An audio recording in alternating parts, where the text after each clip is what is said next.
even find, if you really want to just see what the writing is all about, you can even find, there's a whole bunch of Renegade PDF copies online. I just don't know if they're in color. I think you can find it on the Internet Archive.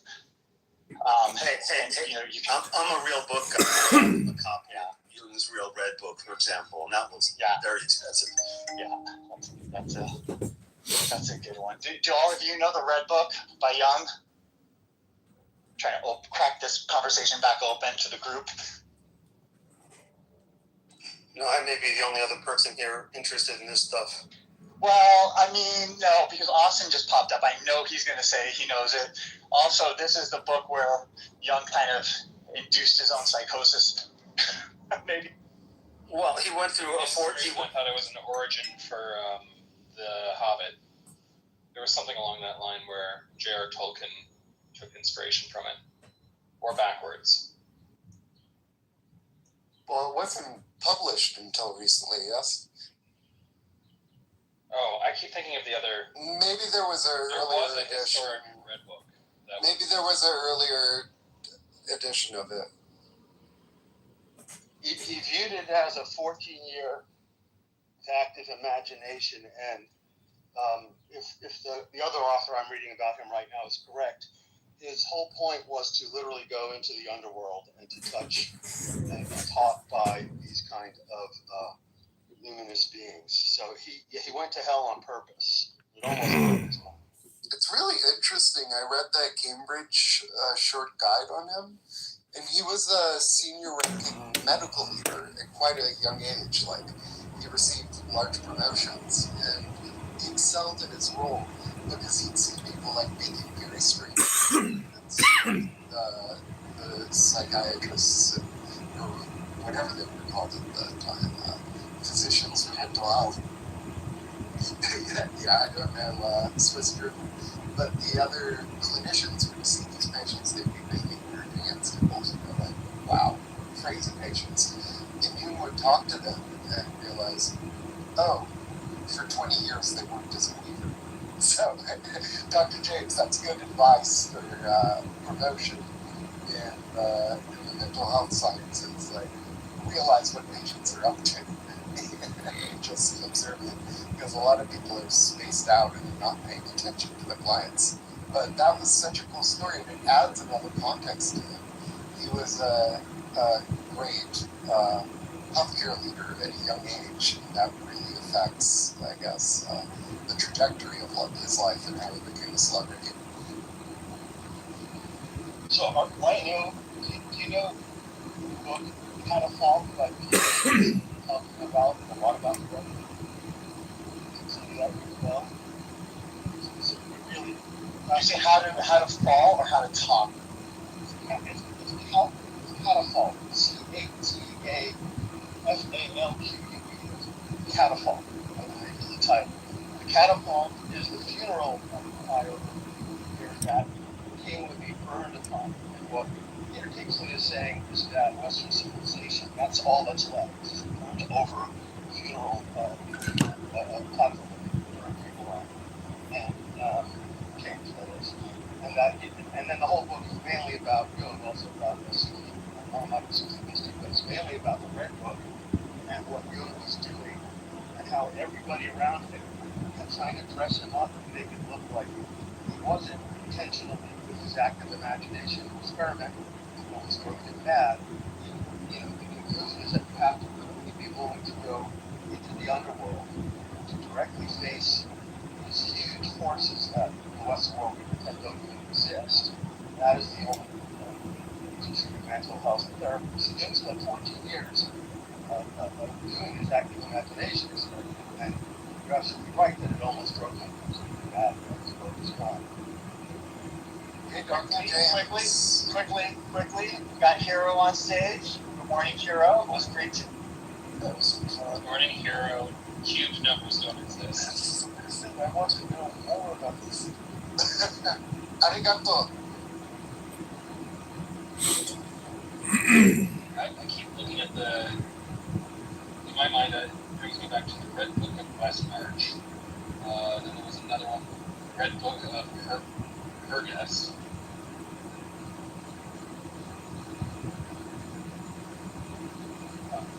Nico Kurgist. I just look at the pictures in the Red Book sometimes, and I'm just astonished at the painting and drawing skill that this health person had, in addition to all these other amazing things. So Al's, I don't know. He's really spectacular. I was just about to say, Dr. James, if you ever hear of a really cool event happening at one of the SoCal Carl Jung societies, or if you hear of any Jungian conferences in the area of the Western United States or in the Pacific Northwest Canada, please let me know, because I'm fascinated in the topic and interested in the state of Jungian academia today, because it's still around.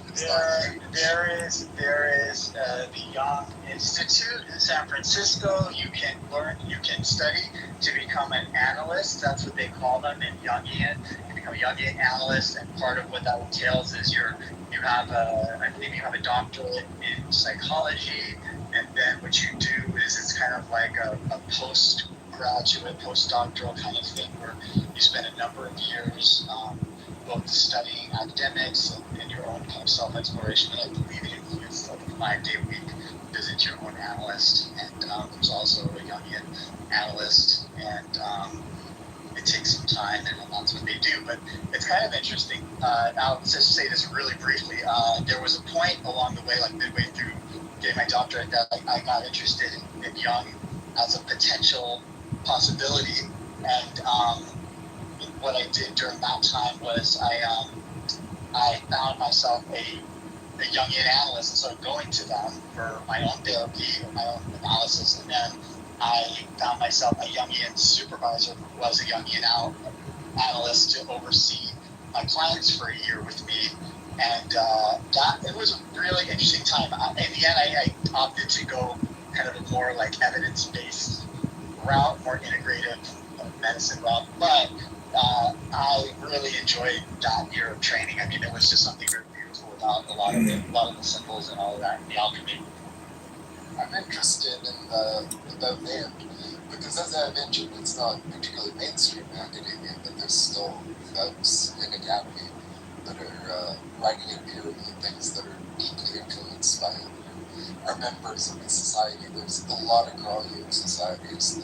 They're in almost every major city. It's interesting. I guess I was told there that for folks in the arts, it's an exceptionally sage idea to undergo Jungian analysis, and I can really see that. And this is not the Red Book of like 1920s. I think the Red Book came out in the 20s. Didn't he? He was alive in the 20s. He would have. I think. I'm fairly confident he borrowed from. What am I thinking? Tolkien borrowed from the Red Book. And then, as well, that was referencing the Red Book of West March, which was a 1300s book. So the Red Book itself is a, what do you call that? An influence. I mean, so I didn't know if I mean I like that. look up all of our. So it wasn't printed originally, right? I mean, how did Tolkien? I'm listening to Tolkien being read to me every night now as I fall asleep. So I find this very interesting. I didn't know they knew each other. That adds just a huge dimension.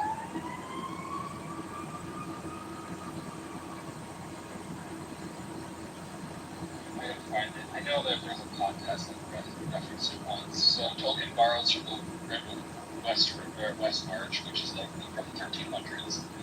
And for some reason I thought Jung was doing the Red Book around the same time was turned into a book.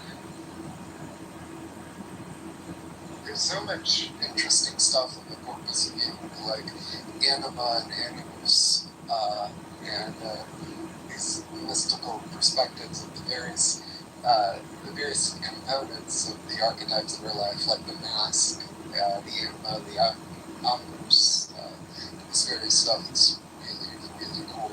And something cool, I downloaded Anima Symbols on audiobook, and I highly recommend it for folks who are auditory learners. I think I'd recommend it more than the print edition. It's really, really cool. I'm enjoying it.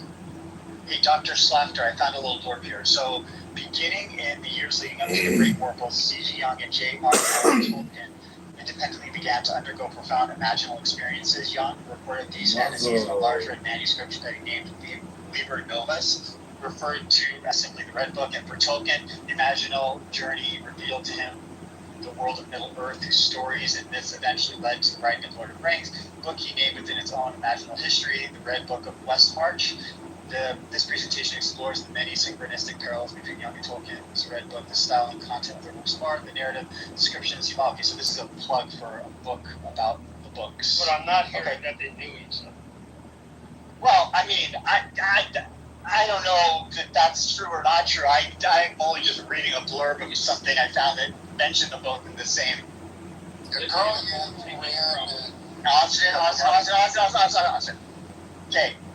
Let everybody speak once before you come back in for another round. I'm so sorry. I'm so sorry. No, we don't need it. We don't need it. No. See, just let everybody speak once, and then you come in the next round. That's the way. If no one else wants to speak, you can go. But I just want to make sure I'm going to be very aggressive. Good. Perfect day to learn. Social etiquette. He ran in a lot of celebrity Couldn't do it. circles when he was like, That's okay. Couldn't do it. I'm not even reward you couldn't do it. It's okay, fine. That was a poetic. You couldn't do it. What do you get for your birthday? I'm going to give you, for your birthday, we're going to give you some love. There you go. Happy birthday. people can speak and listen concurrently, brother. This is my stage, and so these are my rules. So if it doesn't work for you, you can go over to another room and play it now. I think it was a freeing of the mythology, because you like to go to, let's say mythology, but taking a mythological story and then reflecting it against your own paradigm. And that was kind of the point of even J.R. Tolkien, was finding the mythology and then narrating it from it as a seed to see what he would kind of discover about himself as he was writing. Good morning, Dr. Francine. Hi. Good morning. Good morning. Good morning. Are we changing the subject? Here's what I would ask. If you want to change the subject, don't bring in an inflammatory topic right now, because it's a really wonderful morning just floating in idea. Dr. Francine, remember when we were talking about Carl Jung and Karma Club? Austin, you remember when I said everybody gets to talk once? I love you, brother, but I'm putting you back down in the audience. Yes, I remember about Carl Jung, and I actually studied quite a bit about Carl Jung when I was younger. but yes, he was pretty popular when I was in graduate school in the 60s and 70s. Popular for what? Because when I'm thinking of Jung, I think of one concept. Archetypes. What's that? Archetypes, that's what I think of. Okay. Individuation. Lived amongst the Nazis. Okay, well, I don't know that, but I do know that he I was going to say invented, but that's the wrong word. Perpetuated the theory of archetypes, and I wish I remembered now what that theory of archetypes consisted of, but I do know that that was his claim to fame, and he was in a race with Sigmund Freud to be the dominant theory of psychoanalysis. Well, his was called analysis. You can be trained to be an analysis, just like you can get trained to become a psychoanalyst. Psychoanalysts, by way of Freud, are considered still to be somewhat niche but still mainstream. And this is the thing that you would always see people laying on the couch in the old movies from the 50s and 60s. And then Jungian analysis has gone a bit out of vogue because, Jungian theory is not really sort of an evidence-based form of psychology. However, there are plenty of people that do it. And in fact, I was at an LGBTQ plus training practicum where there were quite a few therapists who practice Jungian therapy, because the whole thing with balancing opposites and reconciling opposites when someone is either carrying some shame or some internalized heterosexism or whatever the thing was that they were carrying, doing art therapy in ways of kind of loving or bringing to light the shadow and these types of things they found really helpful.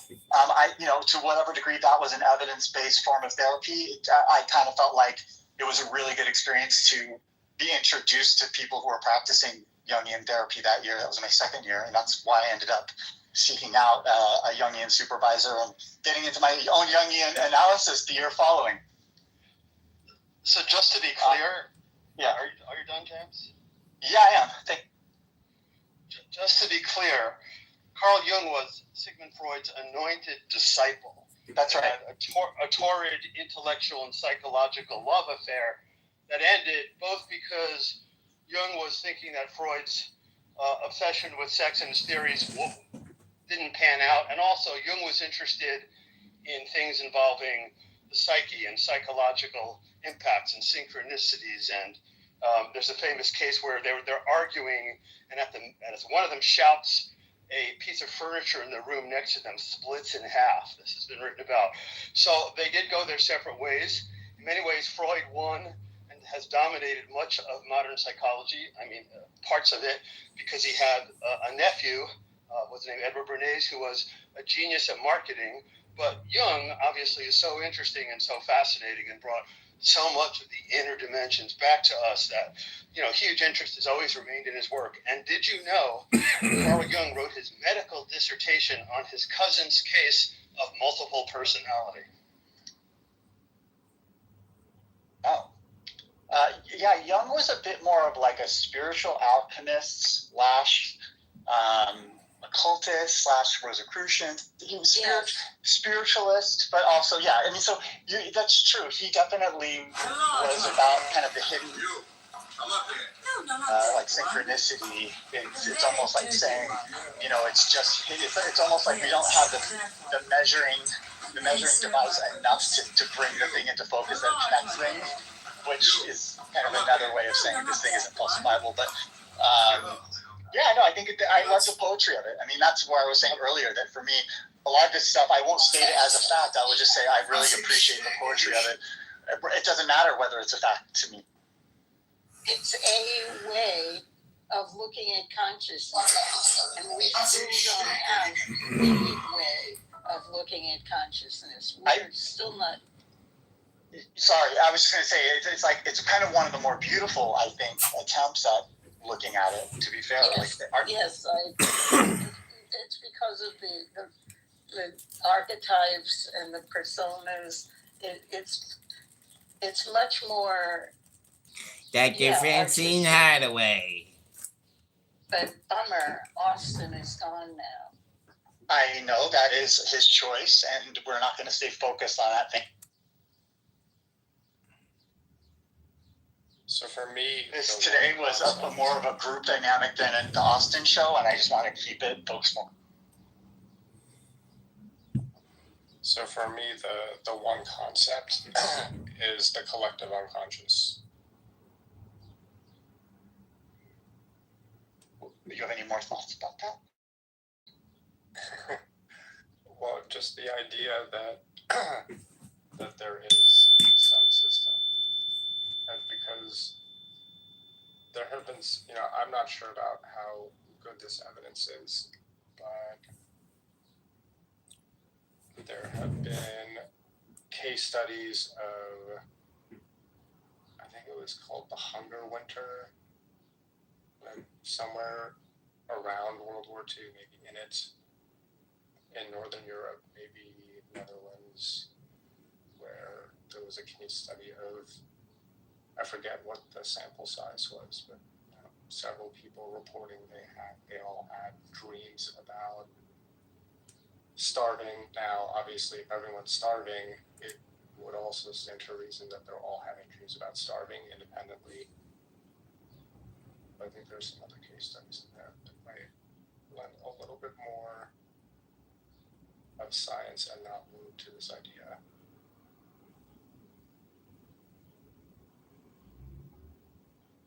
And now it makes me wonder if other mammals have communal behavior.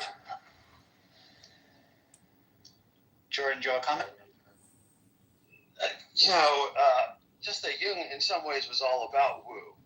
And the whole concept of synchronicity, developed with Arthur Kessler, and Einstein played a role. And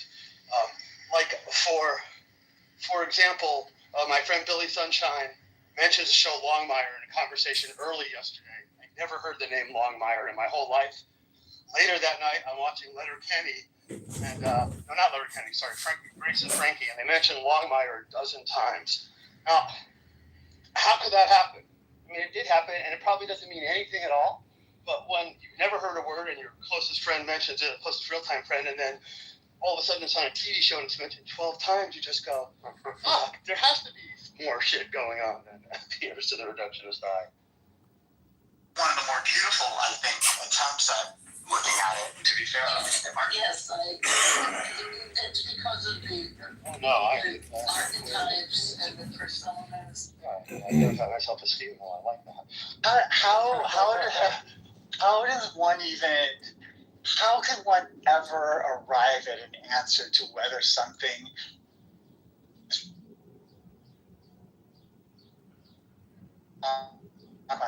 Go all back to the question about it seems like it just comes back.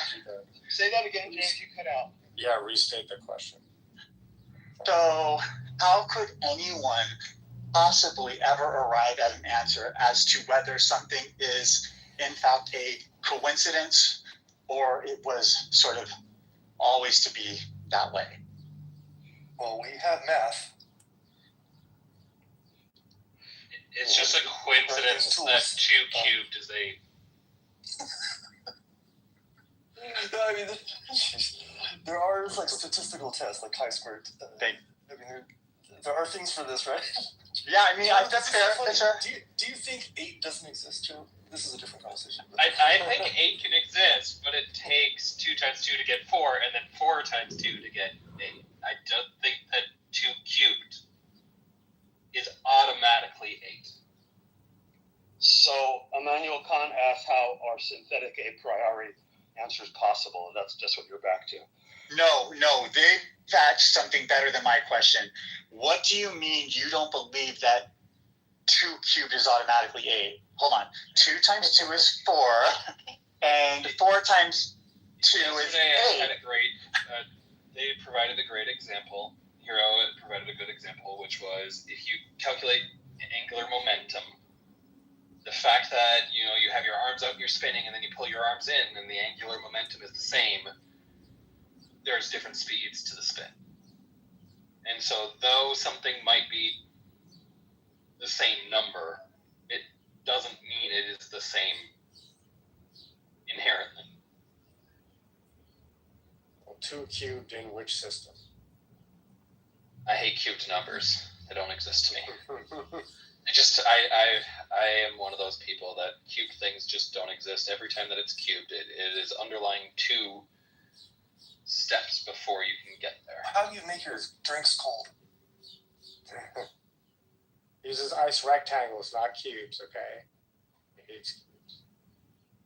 Yeah, I use a sphere, and in that case, I don't use a cubed in it. I change it to polar coordinates.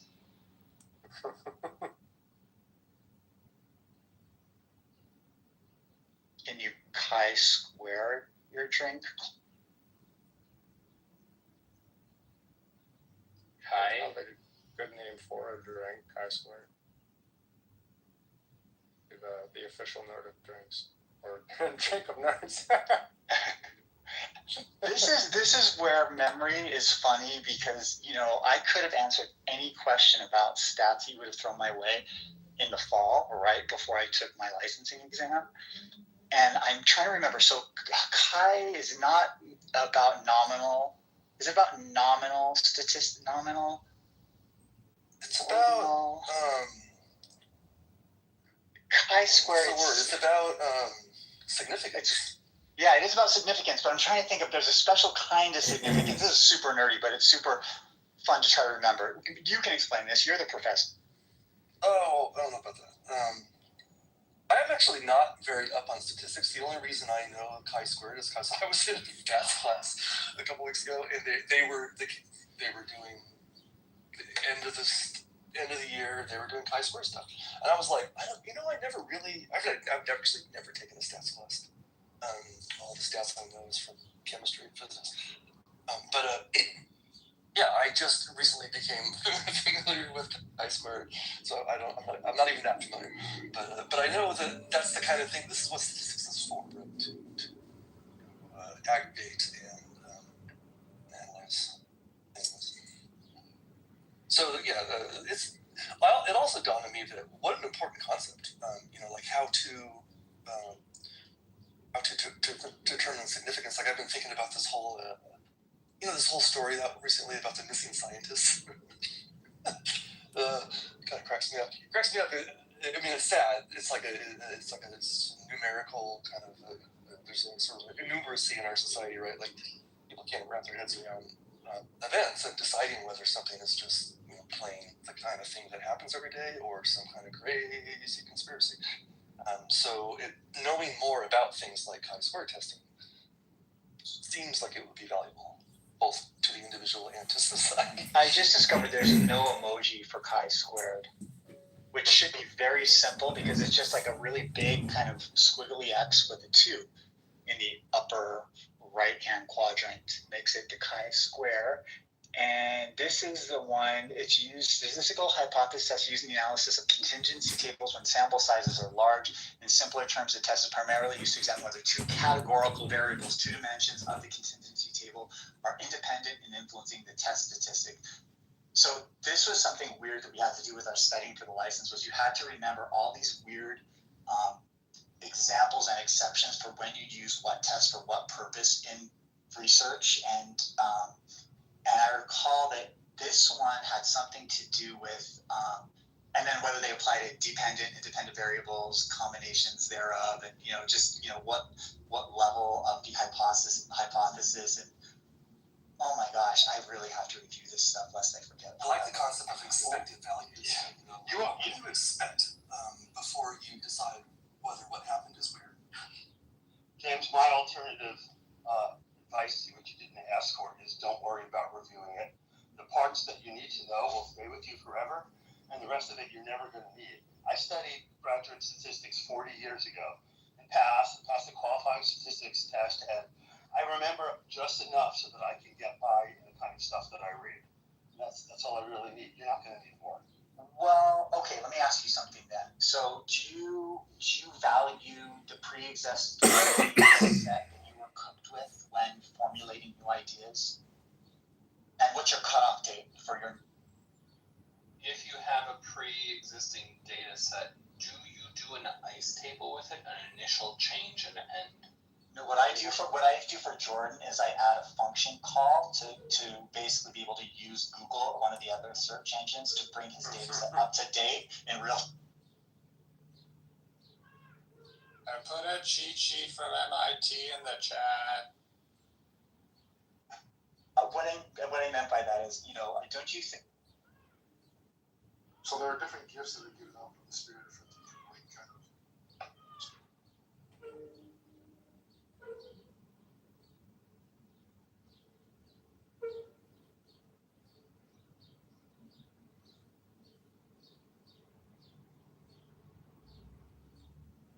Brothers, and it sort of is the interpersonal dynamics of their very tumultuous relationship over the course of 40 years, where the timeline goes back and forth. Yeah, I have seen the promotions for it, yeah. Ranger was really good. I'll have to check that out. I'm really excited. I really love the Page Ranger. It has a similar quality in the sense that, like, it's about the very subtle nuances of people's personality deficiencies, and you're sort of enamored in semi-fictional characters in the last one.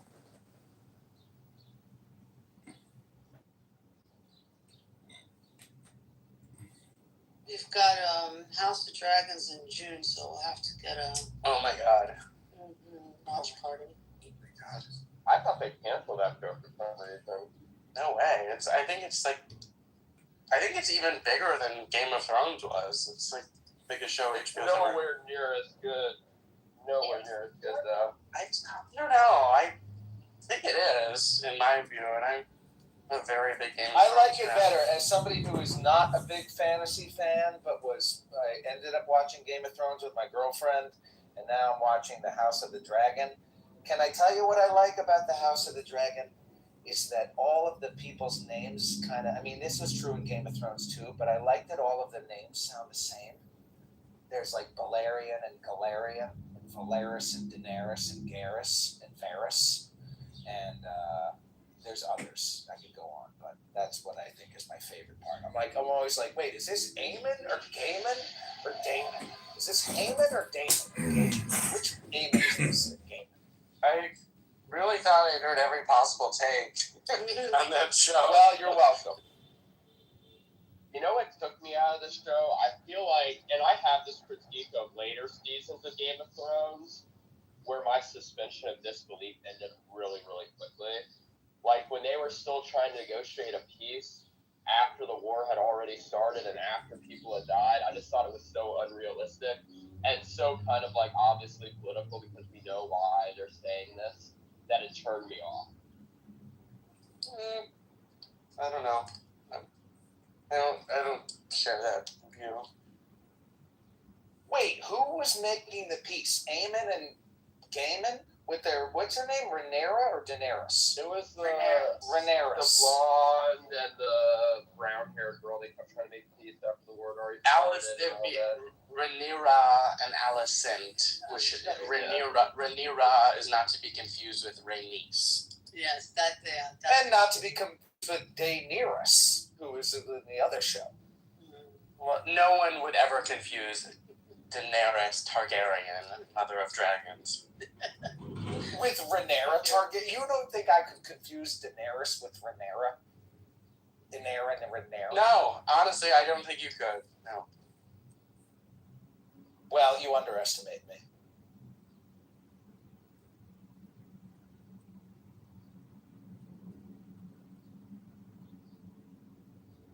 been watching Derisive Motherland. It's one of the writers is Graham Linehan, you know, Father Ted and all that. It's pretty funny. I don't know that either of those shows. What's the one you're watching about?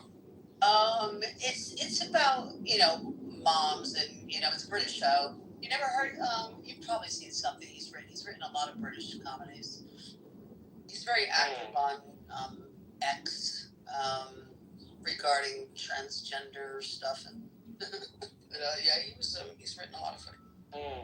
Oh, okay. And if you watch Half Man, actually, I watch every show with the subtitles on, but you definitely need to have the subtitles on because it takes place in Ireland and Scotland. So yeah, I'll probably start that today. I'm just finishing a drama series. I don't remember, Family Next Door or something. It's just drama stuff.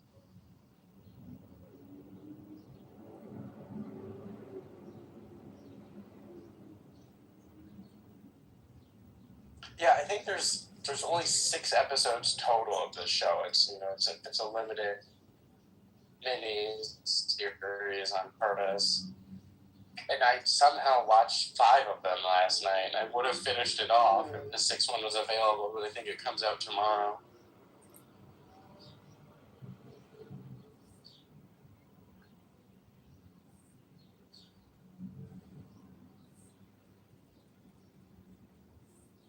I recently finished watching BoJack Horseman for the 6th time, or maybe it was the 5th. Oh, I didn't know it was a good rewatch. I certainly liked it, but I only watched it the one time through.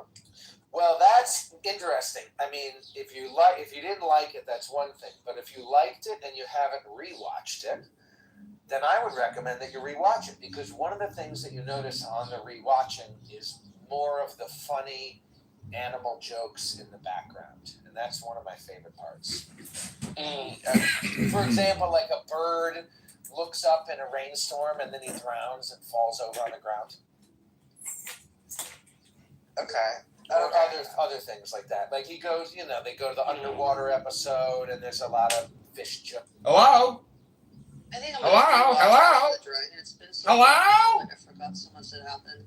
So catch up again. I've for sure watched it at least twice. The seasons that are out, so I don't know that I need to. I'll probably just. I mean, there'll be season recaps like right before it starts, and like you can always do like a. So, But I mean, that's a watch for sure. I'm not a big rewatcher usually, although I did watch Game of Thrones 3 times through. I just watched it, second time through. I don't know, maybe last year, but I'm still great. Loved it.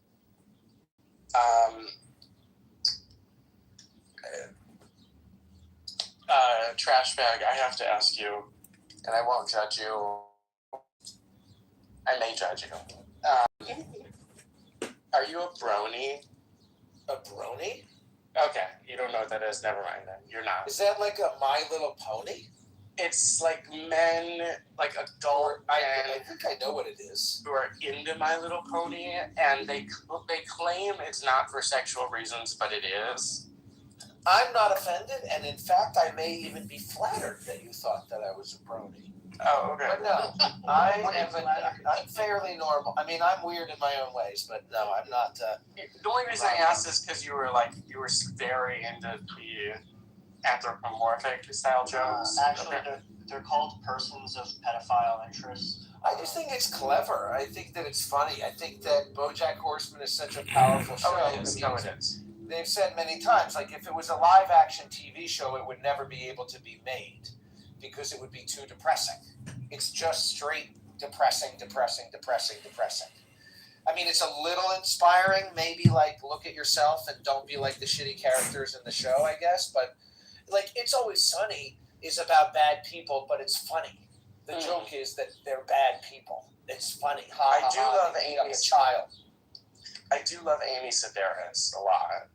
Yeah, I mean that show. I mean, I cry. Many episodes, I am crying, and it's on the rewatch. I mean, I could when he leaves his mother in the nursing home. It's like it's too much. When the final episode, I don't know if you remember the final episode when he's sitting on the roof with Diane. It's like holy fuck. She says, "I'm about to cry now. I don't want to cry now," but she says, "Sometimes life's a bitch, and then you keep living." It's like, holy fuck, man. Did you ever watch another Amy Sedaris show much earlier, Strangers with Candy? I really want at least one person on Clubhouse to take this recommendation and watch it. I've heard of it. I haven't watched it. I'll take your recommendation. I'll check it out. She's like, you have to watch at least like 2 episodes to get into it. The pilot, I think, was a little rough. So don't just watch the first and judge it. Watch at least 2, but they're short episodes. Sitcom like 22-minute episodes or something.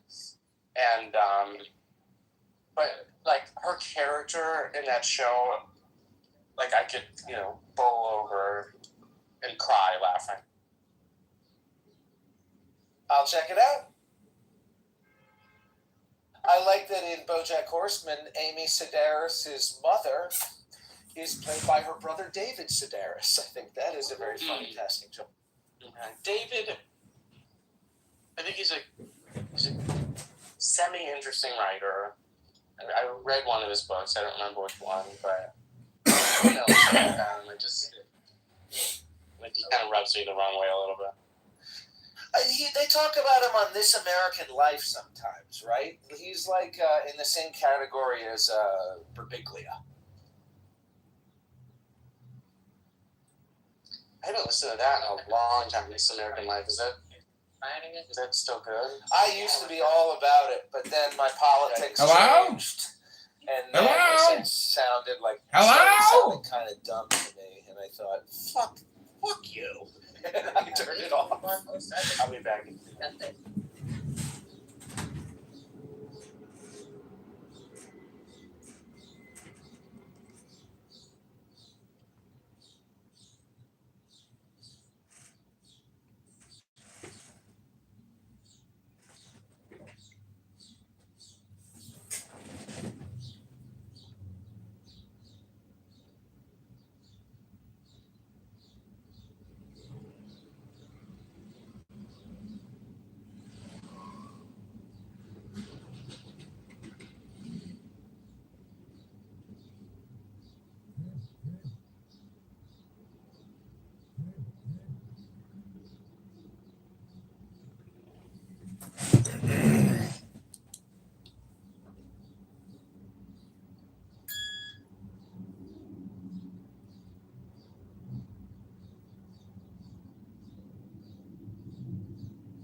It's quite clear that the threats to their country are in the neighboring country, so he feels he has to attack them. Kind of like what Hitler did.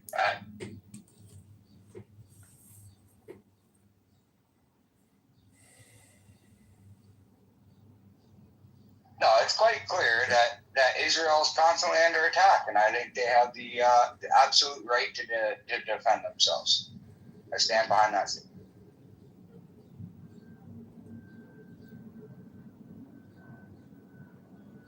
What statement do you stand behind? I think that Israel has the right to defend itself. Yeah, everyone does. There are a lot of people that think they're committing a genocide. I think everyone has the right to defend themselves. Sometimes I don't know if it's everyone hard to has know how far is defending yourself. When are you going on the offensive? That can be a hard thing to see clear. I think when you get to killing thousands and thousands of children, I think that might be a line, possibly. It's a possibility. I'll grant you that, but I don't think it's as clear as a certain number of children died. Like, are you opposed to the U.S. dropping the nuclear bombs on Japan? Do you think that was a bad thing to do, immoral? British? Thinking. I think in the situation, based on the way that it was laid out, it was the better choice. But then that would assume that the forward momentum path that was presented and mapped out was the only forward momentum path, and I don't know that. Yeah, I struggled with that one. I think I've arrived at the conclusion. I understand why they did it, and I don't necessarily think it was some evil plot. I might not totally agree with the choice, but I think it probably did end up saving a lot of lives compared to a land invasion. If a land invasion was the only option, right? By the way, we decided, this never gets brought up, the Americans decided to nuke Hiroshima. The Japanese decided to nuke Nagasaki. Japanese leadership did, because they refused to relent after Hiroshima. That one's on them. Nagasaki is on them. Yeah. Not on us. That's fair. Although I don't know that they were truly aware of the devastation, were they? Was there... Yeah, they heard all the reports. Okay. They knew what had happened. It was such a mind fuck to the world what had just occurred that I don't know that they totally believed it. But they should have believed it. We just wiped a whole city off the map with one bomb, you know? Yeah. Now, we always intended to drop two. Always. But they had the ability to stop us after one. Well, the thing is, you had to be able to prove that you could repeat it too, right? Wasn't a fluke. I would say broadly, like, it's not even the right category to be like, was Nagasaki and Hiroshima uniquely evil? I think the targeting of civilian populations during World War II broadly was uniquely evil. You know, like it's something that should not have happened. And by the way, it's a bad calculus too, because it's basically saying that like you can sap the energy of a people to continue fighting by bombing them relentlessly. And we saw that the opposite occurred. It galvanized everyone who got bombed. Also, the nukes were not the worst bombings. Like the fire bombings of those are bad. and Dresden were just as bad, if not worse. Dresden is probably the worst war crime of the entire war. More so, Hiroshima is not even a war crime. The only reason Hiroshima is analogous to Israel is because one side with overwhelming force inflicting it on a side that's inferior in terms of force projection. Right? Yep. But in both instances, the inferior side began the fight. It's kind of like, if we're out in the world, we're like leaving the restaurant, and we go out on the street, and a dude that weighs $130 and he's 5'2" punches a guy that looks like Brock Lesnar in the face, okay? And then Brock Lesnar decides to fucking just pile drive this dude into oblivion, you know, just fucking hammer fist to the face. The dude's unconscious, and he's still wailing on him till certain death. Are we okay with that outcome? In one point of view, it's morally justified, and in the other point of view, it's like those with overwhelming strength must hold back their strength.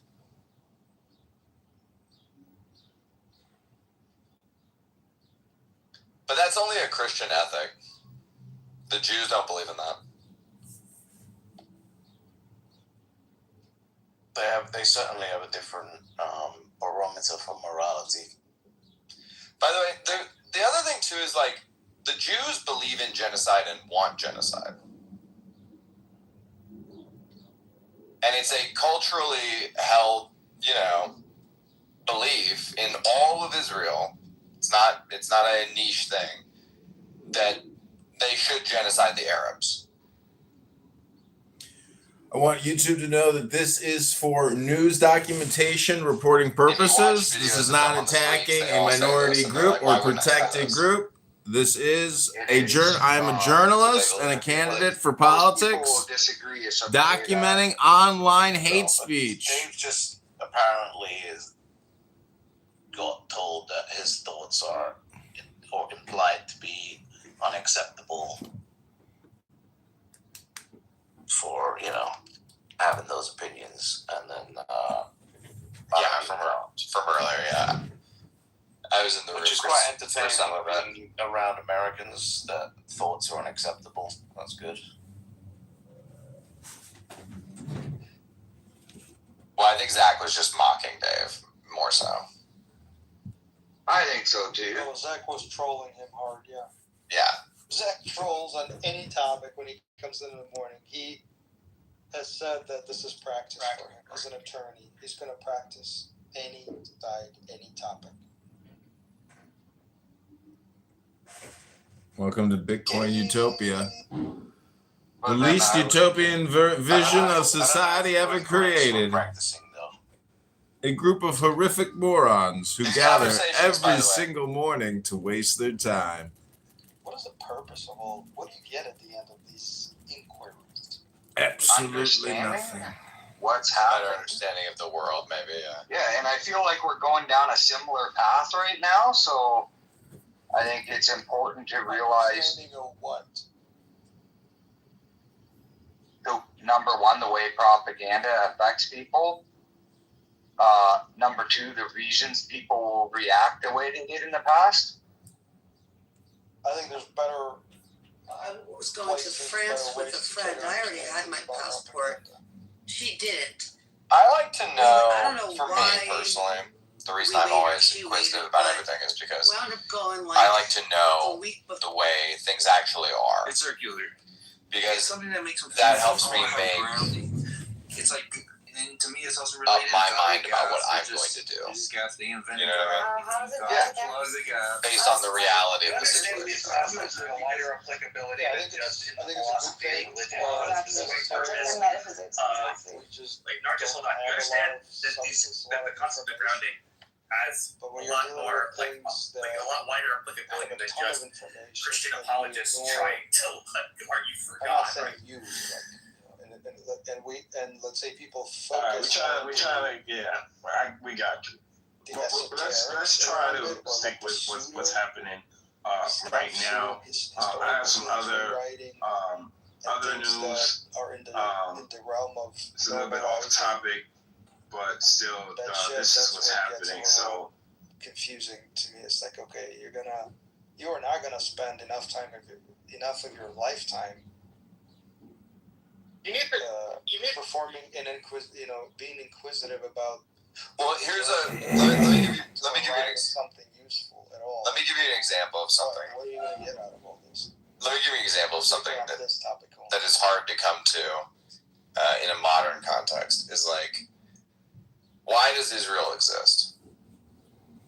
Because there are these things called Jews. Why does it exist? AKA Zionists that recreate. So Theodore Herzl, brother. The world wanted it to get rid of them. Yeah, that's right. It's Israel exists as an answer or the answer to the Jewish question. The Jewish question being that European societies and Western societies. Well, the reason that nobody wanted them is because of what? Well, that's a different question. Yeah. See what I mean? Though you have to start you have to go down this whole rabbit hole. But it's like, okay, Israel exists as an answer to the Jewish question. Yes. I think them having their own country is appropriate. I think so too. In fact, I think, by the way, I also think that if you don't have your own country and you don't have a nuclear warhead, that you are on the chopping block for extermination, which is why I believe there should be entirely white Christians as well. To what happened to them at the hands of German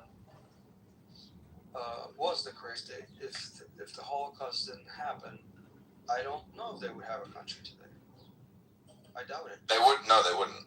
They wouldn't. Now, where we chose to put that country, I think, was a mistake.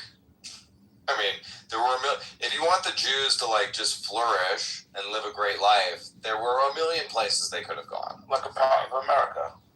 But we went there. We chose Israel was chosen. They don't like the geographic proximity. Of course, it wasn't because of religious importance. Historically, they weren't. So I mean, it's pretty obvious. Yeah, it's pretty right, obvious. But that decision led to all the conflict we're currently seeing, and there could have been a different decision. Yeah, conflict will always be there with them. Well, until I do expect peace treaties to be done at some point in the future, to see all that happen. I don't know if it's now in my lifetime or not, or in a different iteration. Maybe there are peace treaties now, but they get very short-lived, and then maybe in the future there are more long-lasting peace treaties. I just don't know, but I would expect them to live in peace, and they sort of started that and is pushing for that. Obviously, I would like to thank Micah for offering so much leeway to Huddle in this topic. Yeah, you're welcome, Huddle. What leeway was I offered? Oh, I was getting on Dave for saying that when he was being like, yeah, I think Hitler made some mistakes. And I was like, like what? And Dave's answer was, he was militarily too aggressive. I'm like, okay. Any other mistakes? Can I suggest the mistake he made? He chose not to remain an artist. That was a mistake. comedians dressing up. Well, they kicked him out. I have. It actually wasn't his decision. My biggest problem with Hitler is he was a vegetarian. Right. That is one of the biggest problems with Hitler. I think he made a mistake shaving his mustache, and then he just. By the way, it's good, Dave. It's good, Dave, when you're going to have a sensitive conversation about anti-Semitism that you not invoke Hitler to start the conversation. Usually that helps. Well, it all stemmed from that, right? Like I have observed it helps when you don't invoke Hitler. If 1938 Germany kind of stayed the same, right, and he didn't decide to go to war with everybody, he maybe could have done a lot of good for Germany and didn't start like this idea that he was exterminating Jews. I don't really agree with, but maybe he could have, found over more time places for them to go or reintegrated them to some degree. I don't right? The Jewish people. But if he didn't go to war, so many of them wouldn't have died and starved. Excuse me, can you rap? Are you an artist? What's your artist name? Can you freestyle? Well, the last person freestyle got 30 million views. You think you can beat it? Personally, I've always liked Jews. I have many friends that are Jews. And I feel like if I feel like commenting on the group that is Jews, I will. You know what I mean? Because I don't have any malice in my heart.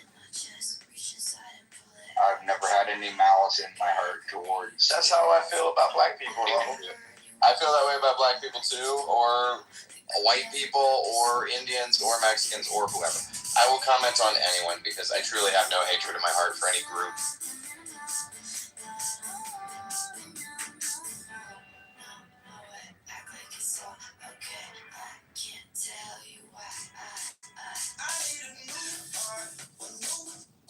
But you also gotta note, I like gays. You also gotta note that these topics are sensitive every time you bring them up. You really don't have to know that. Well, you do. If you want to have a productive conversation, you do. You have to remember that the role that White Daddy plays is we make you all get along. That's our role. It's a very thankless job, by the way. But we do it because we're cucked. That's our thing. That's our thing.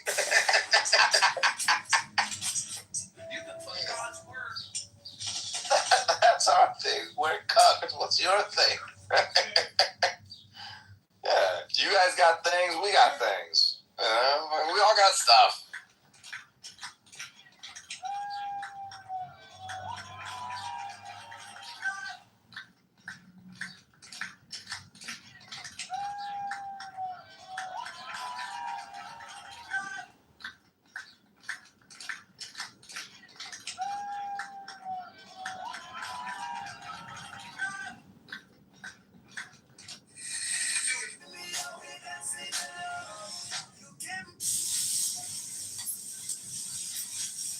That's awesome. Isn't that cool?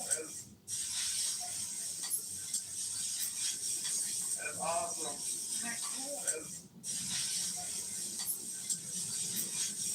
That's awesome. Isn't that cool? That's awesome. Isn't that cool? By the way, I am currently mad at the Jews. Because I gotta take my wife's diamond necklace to get a new clasp, and they're not open yet. So what the hell, man? You know what I mean? I got beef with them too. Open up. Try and get this fucking diamond clasp replaced. I gotta go wait for 30 minutes. 2 hours behind. Yeah, bro. Shit on the West Coast doesn't. People are lazy on the West Coast too. They don't even open their businesses till 10. You know. I've noticed that. That's kind of a European thing. I don't like that. You gotta be I know. Vegas is generally pretty good about it because we're the city that doesn't sleep, so there's a lot of 24/7 stuff.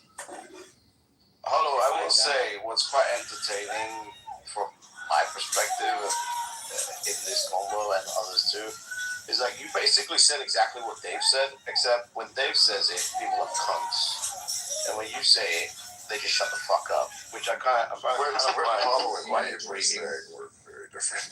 Do you see what this is, okay? What was the core difference between what me and Dave were saying? What you're doing is Well, you were basically zero defending of Hitler. Yes, I don't often defend Hitler. My family is German, but we fought on the American side of the war. You know. You also didn't. Did I defend Hitler? Please explain to me. Please explain to me how I defended Hitler, Micah. Okay, Hitler made a couple of mistakes, mostly being too aggressive.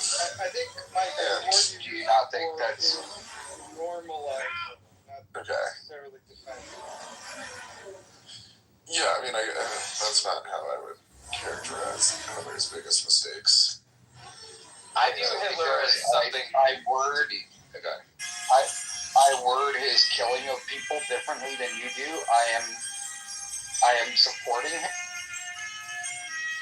Yeah, I mean, Andrew's right. It's maybe not support, but normalizing or justifying.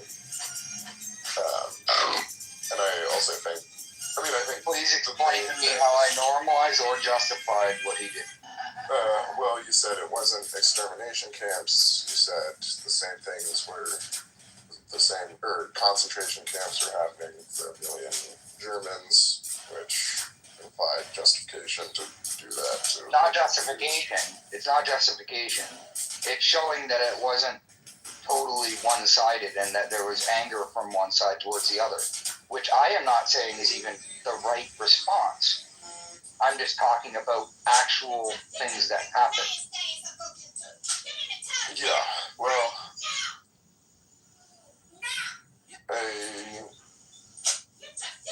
I think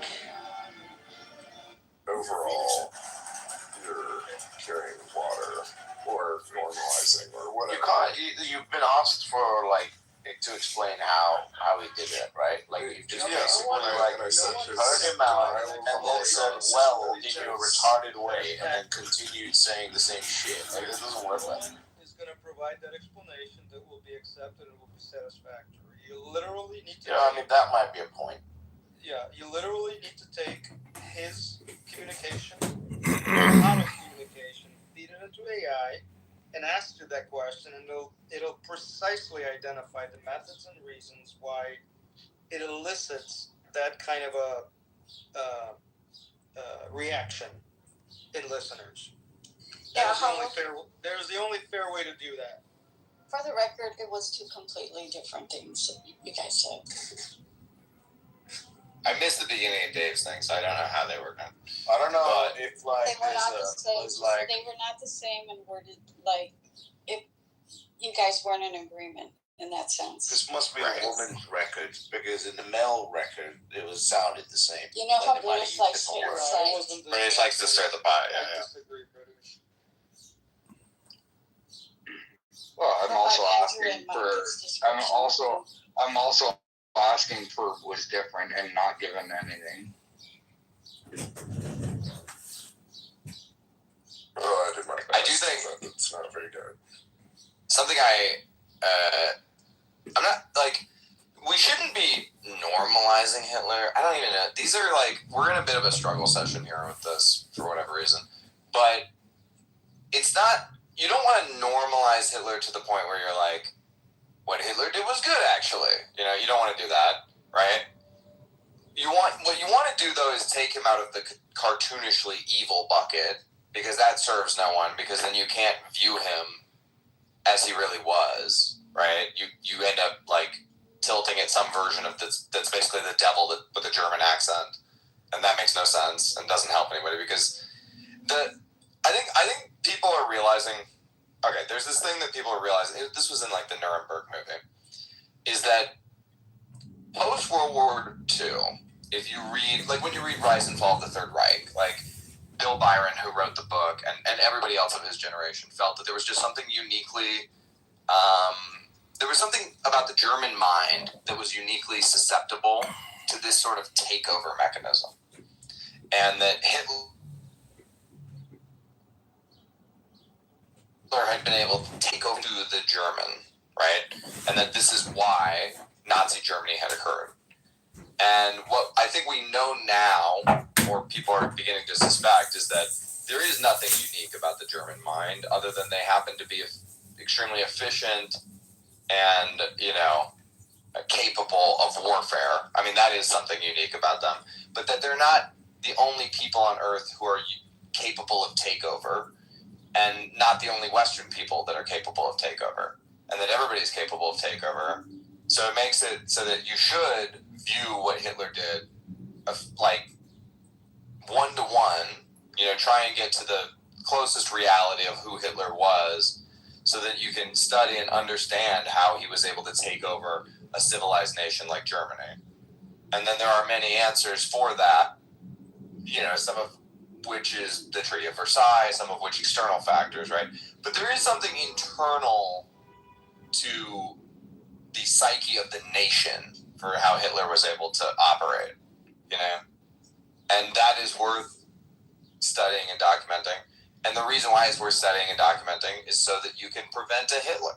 That's the whole point, right? So, like, I don't know what was said, but if the point is like we should have another Hitler, then that's no good. But if the point is we should pay attention to Hitler so we can prevent another Hitler, it was quite explicit in that I think that it's important to understand what happened, because it looks like we're heading towards something like that again. We are. And we don't want that. So that sounds to me like you were saying the same thing that I did. That was exactly Dave's point. These people are being retarded. But clunkily, maybe. Well, he said it in his Canadian retarded way.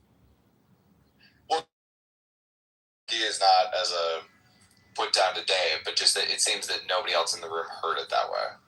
They chose not to hear it that way. I heard it that way. And I also got attacked as well.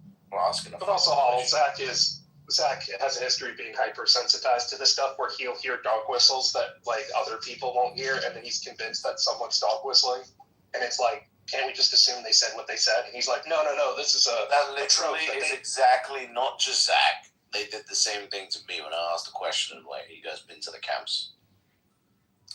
I understand where Zach is coming from, because I believe Zach's grandfather was in a camp, So that would create a hypersensitivity. So was my grandfather. He was just in the tower. Andrew says Zach was just in the tower. Yeah. That's what we were trying to say, that some of us do have family and have first account, that we're not just reading from this stuff. Yeah, but by the way, saying you had family that lived it just says that you can't have any partial. I was addressing. Okay. The Nazi thing, by the way, is not categorically a right-wing or fascist phenomenon. It can take over anywhere at any time. Like, during COVID, I mean, people were literally COVID Nazis. Like, your neighbors were trying to turn you in. People were trying to other you. People were trying to put the unvaccinated in camps. So I'm gonna. It got prevented, but that was all just Nazi shit. The way Dave was saying it, I heard it, was that they were trying to get rid of the Jews but not kill them, and that they were starved, and it was sort of because there was just an issue with food not getting to them. It wasn't any. It was more like accidental. That's the way I heard it. That Dave was saying that they didn't mean to kill the Jews. Yeah, like in the same way that all these Karens and government people say no one forced you to take the cloth shot, and now hundreds of thousands of people have died from consequences of it, and they go, well, no one, like that was... Let's stick with... Anyway, I gotta get going. Well, Dave, do you believe that there was, just to be explicit, do you believe there was any mechanized killing of the Jews? Yes. Right. Okay. And so I'm telling you, they said the same shit. I'm not trolling, and I got attacked for asking a question as well. It's just the sensitivities in this fucking room. This is about it's a sensitive. I get it. It's a sensitive 100%. conversation. I get it, but it's like it's the same dog whistling that you guys were just talking It wasn't just me, it was Andrew, Micah, a lot of us. And then one of my points is only one side's allowed to be sensitive about it too. I feel like. Well, What did you do? I don't like. No problems repeating myself. It was not the same thing. Sorry, Grace. What was your question?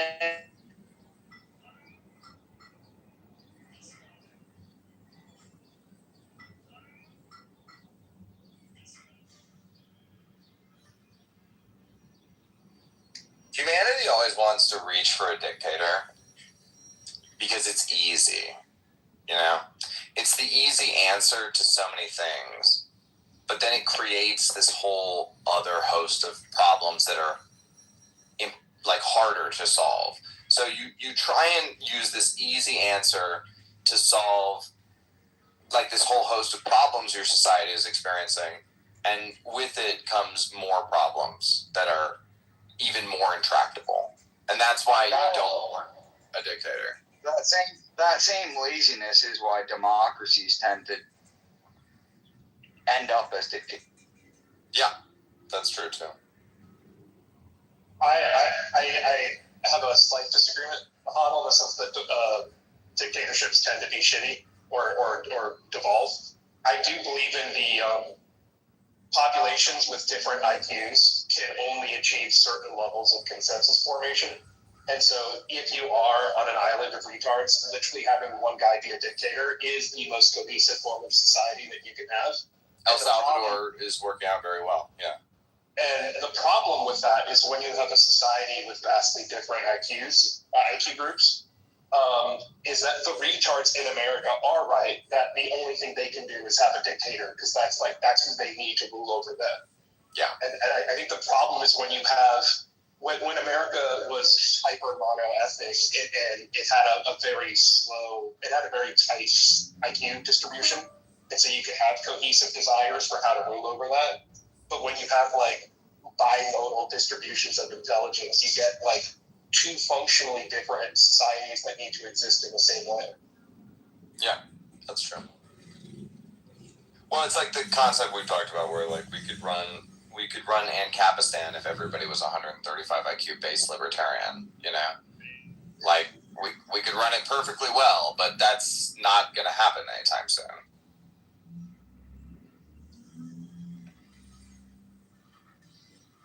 Also, the reason, even if you started a society that was full of 135 IQ base libertarians, every single 135 IQ would be like, I don't want to till the soil. Fucking get some dumbs in here to do it, you know? So then pretty soon you have a stratified society yet again. I mean, robots and slaves are pretty good. If you got robots, then maybe you can do Ancapistan, but without robots, probably not. The South mechanized one who got rid of slaves, right? Wait, till what happened? Just like when you get rid of slaves, like the Industrial Revolution happened because we got rid of slavery. I would say that you're actually exactly the opposite. It was the cotton okay. the need of, or I guess I should say need, but the economic viability of slavery. That is one piece of technology, but in aggregate, no, I hear you about the cotton gin as an example of one technology, but you get rid of whatever. There's a belief that if the South had lost the Civil War, that they would have fallen to communism, you know? And I think that might have been true. Or, sorry, had won the Civil War. I'm trying to engage in this conversation, and every 60 seconds I miss my elevator. It's all good. That, you know, like a pre-agrarian, like newly industrialized South would have become commie.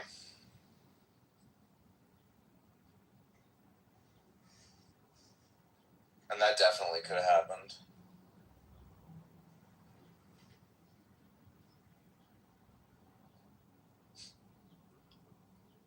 I just passed a car, and on it, it says, like in letters, it says, dog ass. I'm not joking. Why it says dog ass on this car, I don't know. But it was like It's like a vinyl wrap. But it doesn't look like it's like advertising like a dog grooming service. It's just says dog ass. Why? I have no idea.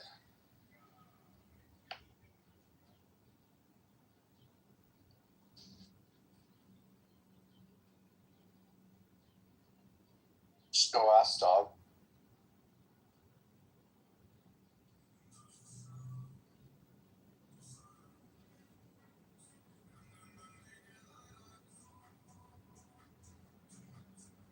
Anyway, oh, you seen the new Ferrari? No. AKA the gay Rari. Is it one of their hybrids? Their new hybrids? It's $600,000 and it looks like a $30,000 Nissan. It looks like a Hyundai. It's Johnny Ives. You said it's all electric? Oh my god, look at it. Gay Rari. The interior looks sick. LUCE. Oh my god, this looks like shit. It's a what the Hyundai, bro. fuck is this? The previous CEO of Ferrari was like, I can't give my comments on that car because I'll hurt Ferrari. Bro. This is a fucking disaster for the brand. At least the Chinese won't copy this. That's over, bro. Yeah, that's true. Bro, Ferrari shares plunged 5%. They should have been down 50%. This is the fucking ugliest. Holy shit, this is ugly. They went, whoa. What? Who the fuck at Ferrari thought this was... This is... Oh my god! They must have hired a black, I'll tell you that much. It looks like a Nissan Leaf, dude. It was Johnny Ives. It was actually an American, yeah. I don't know, say Johnny Ives. What the fuck? This is offensive, dude. I get it, bro. Let it out. I have to let it out. I'm not like... Johnny I was not Ives expecting to have this reaction. Didn't do the outside. He did do the outside a little also. What the Not American. fuck is this fucking car? I'm glad to know that the Italians are as disgusted as we are. They're furious about this. They're fucking raging. Oh, this makes me never want to buy anything that says Ferrari on it. You know, Porsche actually went EV, right? And they did the Taycan and the new Macan. But the cars actually look good. Yeah, they're good looking cars. Like, they look like Porsches. Yeah, if you put a fucking, proper in them, that'd be awesome. But this looks like a fucking Hyundai. Bro, these motherfuckers, genuinely think somebody's gonna pay $600,000 for this car. This car makes me want to throw up in my mouth. I wouldn't, dude. If you tried to sell me this car for $15,000, I wouldn't buy it. Well, to get an allocation to the good cars, I have to buy it. That's the crazy part.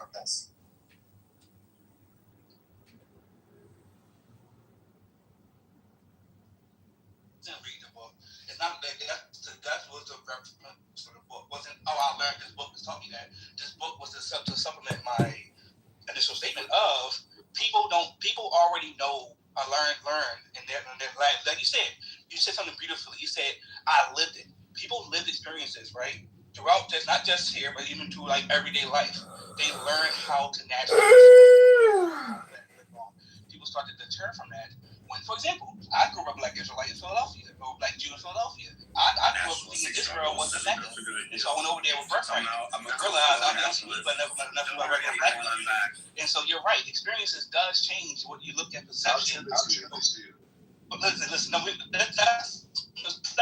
a story for another day. Listen, I mean, they told me I got nigga. I was trying to be nice. But it was bad. It was hard. It was no, but that's not the point. That's not the point. The point, and you can back on me, we can talk about that.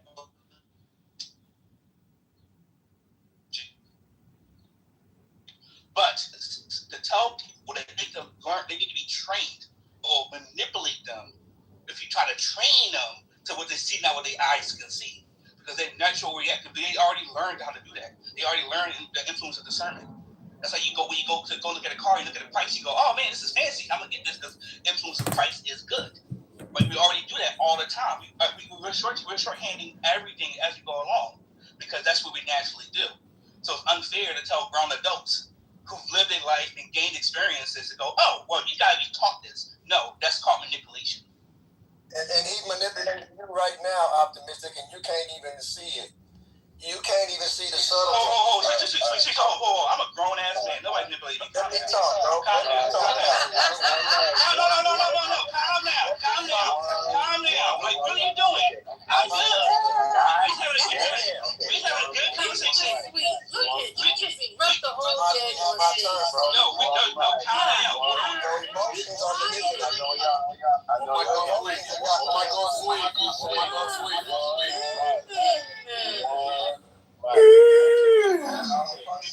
you're an emotional person, your mic.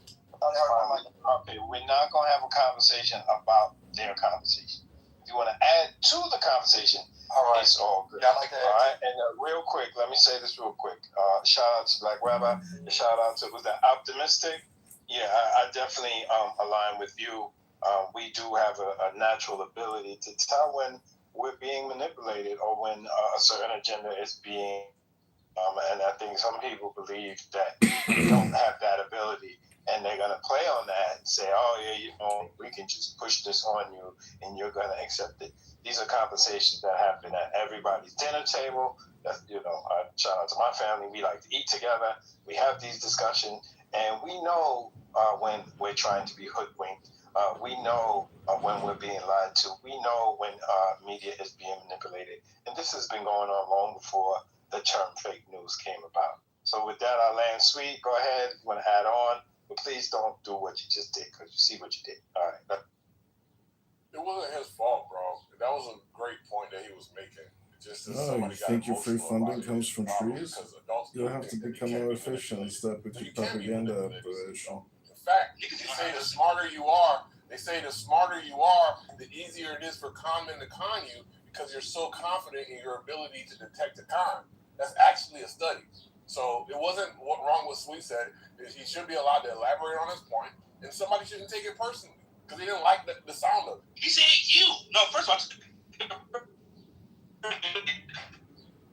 all, you're underwater, Optimist. We're gonna pass it to Sweet. Sweet, go ahead. It's very simple. Underwater. Oh, Sweet made another great point. Being emotional is another way that you can easily get manipulated. People pressing your fucking flesh button. Optimistic, you were underwater. Optimistic, you got a bad signal. I know you want to respond, but your signal is bad right now. Sweet, you're off mute. You want to go? All right, Sweet, we can't hear you if you ask. Something I learned yesterday. If you come on the app, one second, I'm trying to help the people out. Because this is something I've experienced that other people may have. You don't got to tell me when to go ahead. If you come on the app and the rooms are muted, unmute the room before you come in, because it will fuck your shit up. All right, go ahead, whoever wants to go. Yeah, Optimistic. Stay optimistic, bro, while you're on here and get your internet together. Divine, stop going to hell with your bullshit, talking shit. Just because they gave you a green bean. I don't know who gave you some muscle in the room, but that's a fuck up right there. Where you at? Where you at? Okay, you could go. Yeah, thank you. I didn't even have to see. I gotta stop this bullshit ordering over people, yo. Just because y'all sensitive, y'all got. He's right about that shit, man. Y'all like to flex on people all this. What's wrong with y'all? It's not right. What do you need out of life that you gotta come here and do that bullshit? One mic. What do you need out of life you gotta come here and do that bullshit? One mic. I was moderating the space and he didn't like it. Okay?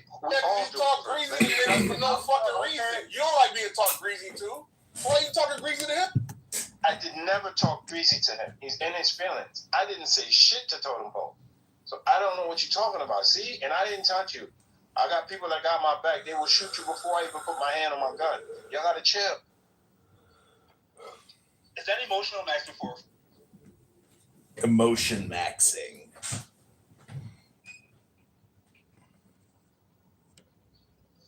We all moderate. we all come in here and we take turns. I could tell when Patty, the First Lady, and TT need a break, and so I'll jump in. The same thing as BWA. The same thing as any other mod. I'm not tripping. You gotta own your bullshit, bro. You told him shut the fuck up. You told him shut the fuck up. Because he said something. So that's talking greasy. I never came He came out the gate attacking me. He came out the gate attacking me. I didn't do that, man. Move the conversation, bro. What's wrong with you, Concrete? We never had no problem, bro. Relax. And I didn't touch you. I'm going to bring you back up. Let's discuss the topic and not attack each other. Go ahead, bro. Why is Concrete so sensitive today? Stop letting that shit go to your head, bro. We're all human beings. You know what? You're right. Go ahead, brother. You're right. Go ahead. Concrete, what's going on today, man? Like, what's going on? You know how this works, man. People. What's going on? It happened to you too. You over here sucking dick for it. Oh shit! Oh shit! That's pretty sus. So concrete, man. You already know what to do, man. It's this ain't. Move on, bro. So who complains about moderation? All right, so you want to talk about it? You want to talk about it? You like being treated like shit? You like being treated like shit as a grown ass man? Another grown man talking to you like you a bitch? You like that shit? Your father taught you how to be like, act like that? Your father didn't teach you to stand up for yourself? The topic. Let's go. According to Black Rabbi, I never had a father, so I don't know. Propaganda, let's go. We've all been propagandized. Hello? Hello? Hello? And hello? Here you go. Why you had to say hello? I'm gonna continue to do what I did. Hello? To Quinn, he said I have the patience of Job. I got a lot of kids. So again, propaganda. I got the patience of Hulk. We gotta be patient with each other, man. Come on, we're on the app. We're having a good day. It's a day off for some of us. Let's just continue the conversation. We left off with propaganda. We left off with discernment to be able to recognize propaganda. Some of us have the ability to do it, and yes, some of us don't. So with that, I'll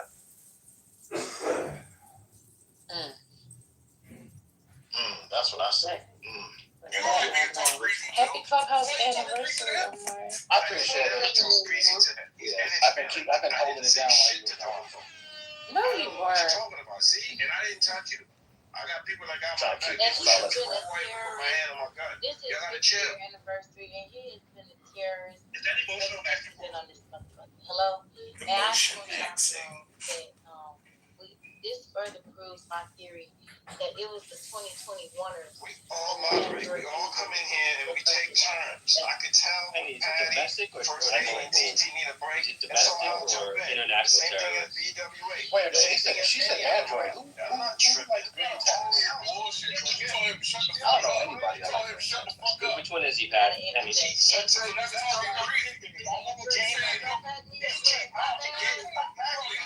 Out the gate attacking me. I didn't do that. Like the green text is like it's like Texas. We never had no problem, bro. Relax. And I didn't touch you. I'm gonna bring you back up. Let's discuss the topic. 2021, this was like the university. Go ahead, bro. 2021, we were so amicable. I can't be so sensitive today. Stop letting that shit go to your head, bro. For allowing me to speak. What's going on today, man? What's going on? You were allowed to speak, Penny. It happened to you too. You over here sucking dick for. Oh shit! Oh shit! Pretty sus. So concrete, man. You already know what to do, man. It's this ain't move on, bro. Who complains about moderation? So you want to talk about it? You like being treated like shit? You like being treated like shit? Shit as a grown ass man? Some another grown man talking like you a bitch? And the word is a rock and Havana. Oh my God, you're accepting that that's how you are? That's what you believe. Is this true? Sometimes you just gotta go with the gut. I believe a first lady. Oh, you just say, well, you know what? You just said, That's your opinion, but that's not who I am. But she knows. She knows all about it. Wait a minute. Do not interrupt my brother Concrete. Go ahead. We love you, Concrete. You know we love you. We love you. Same Yeah. here, same here. We're here for you, brother. Y'all niggas be niggas sometimes. I'm not gonna lie. What kind of Don't interrupt him. Don't interrupt him, Devon. Listen, Go ahead, Concrete. so I'll explain it since people don't understand. You can apologize. You can be believing what you say and not how you said it. So I believe in everything that I said. And I think that I could have said it in a much more sarcastic manner. I didn't have to lean into my bigotry. So whoever didn't understand that nuance, I hope you've been educated. That you can apologize and still hold to what you were believing. Concrete, is that your morning? Is that your unbrushed teeth voice? It sounds like you woke up like There goes this black queen. There goes this black queen constantly disrespecting me. What's going on? I don't understand why. He's pulling his hair. All I want to do is have a good, clean, better relationship. She keep showing up. So you did. You're supposed to be loving on him. What's going on? And I think that's what happens to the green bean. The green bean is just like the society where Shaniqua say, "I'm gonna call the police on you." You're like, "What?" "Yeah, I'm gonna take you to child support. I'm gonna call the police." You're like, "What the hell?" She got all the power and she lorded it over. That hurts. It hurts. So, but wait a minute. But I think that came from you disappeared right when we were getting ready to have a conversation with you. Yeah, why so you think I left? No. I can't even be the man in my own house. I gotta leave. No. What the hell? I'm not gonna be chastised in the She wasn't in chastised. the meta house that I pay for? She wasn't the chastised. meta mortgage I pay for? She wasn't chastising you last night. Listen, You just First left. Lady, I know what happened. You might look. You her sister or her auntie or her mama, and I don't trust neither one of y'all. I know y'all against me. I know y'all against me. Y'all don't care about the house. Y'all don't care about the kids. That's not true. Y'all just want that upper hand. We know how it goes. And I agree, and I'm trying to help you achieve that, sir. But you refuse my help. You refuse my help. Anyway. I always bring you up. I fight for you. It's all right. I accept the apology. And yeah, I want us to have great conversations. I did pull something up because this topic interests me. The whole internet, and we're talking about mind manipulation. And Ali said they have internet locally. El Normo says no, they had none at all. The government shut it down. People are saying that. Some people were pushing back. No, it wasn't the government. When I read that it was restored by the powers that be. I think it's a very interesting topic. It says something here. The internet is a tool of cyber sovereignty and authoritarian control. So that's powerful right there. And that's what I wanted to add to try to put the train back on the track. If I'm done with the topic, I'm fine with that as well. But I just don't want us fighting. Let's have a nice day, guys. Let's talk about legally lying. There's a ton out there about what's going on with the shut down internet in Iran, by the way. There's a lot of information available out there. They have the tightest control, I think, of any country on the planet over the internet, and they shut it down. North Korea has the tightest. Well, no, you're right. That's a good point. North Korea, that's a good point. Yeah, I hadn't even thinking about them. They're so isolated from the rest of the world. But again, we're talking now about the darkest and most isolated totalitarian nightmares on the planet. So you got Korea up there near number one, and Iran up there near number one as well. You're not talking about Israel, bro. Why you don't want to bring up Israel in that conversation about legally lying? Why you don't want to bring that in, Normal? It was a normal conversation, because it's not going to go anywhere with him. I'm just saying you want to talk about Taiwan and everybody else. We know a little bit about it. We're talking about the country with whom we're at war right now. With our who's at war with Iran? Israel and America. Israel, America. Yeah. Israel. Or not America? Wait a second, I'm confused now. Is Iran America? Is Iran America? Is Iran America? Is Iran America? Is Nigeria America? Is Iran America? What? Is Iran America? Is Nigeria America? Yeah. Is Mexico America? What? What? Hello? Is Iran America? Hello? As if to say that's an automatic, they are the same. So is Iran America? What? Can anybody translate this into English, please? You're answering your question. Hello? It causes confusion. You said Israel is America? Don't crack your ass up, Normal. What's your problem, concrete? Tired of your fucking racism. Guess what, El Normal? I looked it up. The number one country. The number one country. So I looked it up, El Normal, for most restricted. It's North Korea, number 1. China, number 2. Iran, number 3. Russia, number 4. That's the internet, right? I'll buy that. That sounds better. Yo, they used to have a sign that say "No Jews, no dogs," and here goes El Normal pretending he's a white man and being condescending to this black man. Nigeria, number 4. That's what he do. He think he got the right because he married into the Tupac family. Ain't that right, Normal? You think I married a baby Tupac's mama? No. Tell us the actual facts. Set it straight. What's your connection to the Tupac family? What's your connection? Wait, what's going on with y'all? What y'all now still got to do with your history with Tupac? Did you take your pills this morning? Who you asking? Hello? Everybody that Hello? went from there to you married to Tupac's mama. He's a little jealous. I don't blame him. I ain't jealous. He just wanted to usurp the black experience like a lot of him and his partners have to try to do. That's the whole You're right. That's who you are, bro. What would you like to know about Tupac? Ain't nobody fascinated. I know what I'm listening to. They were just talking about the internet. Him and Black Messiah trying to act like they got some black love. That's what I'm exposed. I'm no longer some breathing. of Afeni's emails. Would you like to hear some of them? No, hell no. I want you to tell us your connection to Tupac. Why you running from your connection, man? I'm not. We brought it up like 3 times. What is it? Set the record straight. Hold on, sweet. But that's all about fucking Tupac, man. Oh, okay. Yeah, you don't want to talk about that. Let's get back to Israel and telling lies. And legally how you can tell lies. They were talking about the internet. Who had the most concealed internet? He said North Korea and Iran right now. Right. And China. Great. I think China's a little more open, though. No, it says China is number 2. I know. But I know people go back and forth to China, and they let you have a VPN. That's only for certain countries, and then they're really strict on that as well. See how you try to divert to China? We weren't talking about lies, though. Yeah, we were, bro. Propaganda. Yeah, we were. Black Messiah, the whole point about, misdirection and all of that, and not sharing full pictures, bro. Focus on the conversation and put the ding dong down. Bro, we were talking about misdirection and not showing the whole picture, bro. And lies is related to that.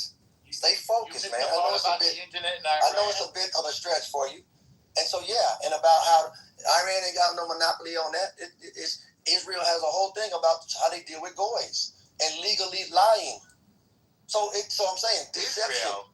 You're not okay, let me tell you. Israel is not Iran. Did you not realize that? Bro, see this dude? You didn't get it? Listen, Israel, America, Iran. Okay. Deception. So we got images they don't want to let out to the world via the internet. China and Iran. Now you throwing North Korea and China. See how he like to deflect? See how he been trained well to deflect? He can't let that heat get in there. From the Iranian internet? Bro, we talking about deception. That's what you're concerned about? We talking about America being drawn into this war. Internet. We're talking about Israel, America, and Iran. We were talking about being drawn in. Shutting down the internet in Iran. Hold on. That relates to this deception conversation. Hold on. Stop saying what we're talking about. Just say what you want to say. Okay, I'm saying it again. So, what the reality is of the deception and the lies and the propaganda and getting people thinking something's going on when there's something else going on, and how legally it's embedded in these cultures we're talking about, why and when and how it's necessary to legally lie. Yeah, so without that in the conversation, well, we don't have no real meat and potatoes about understanding what images do get let out.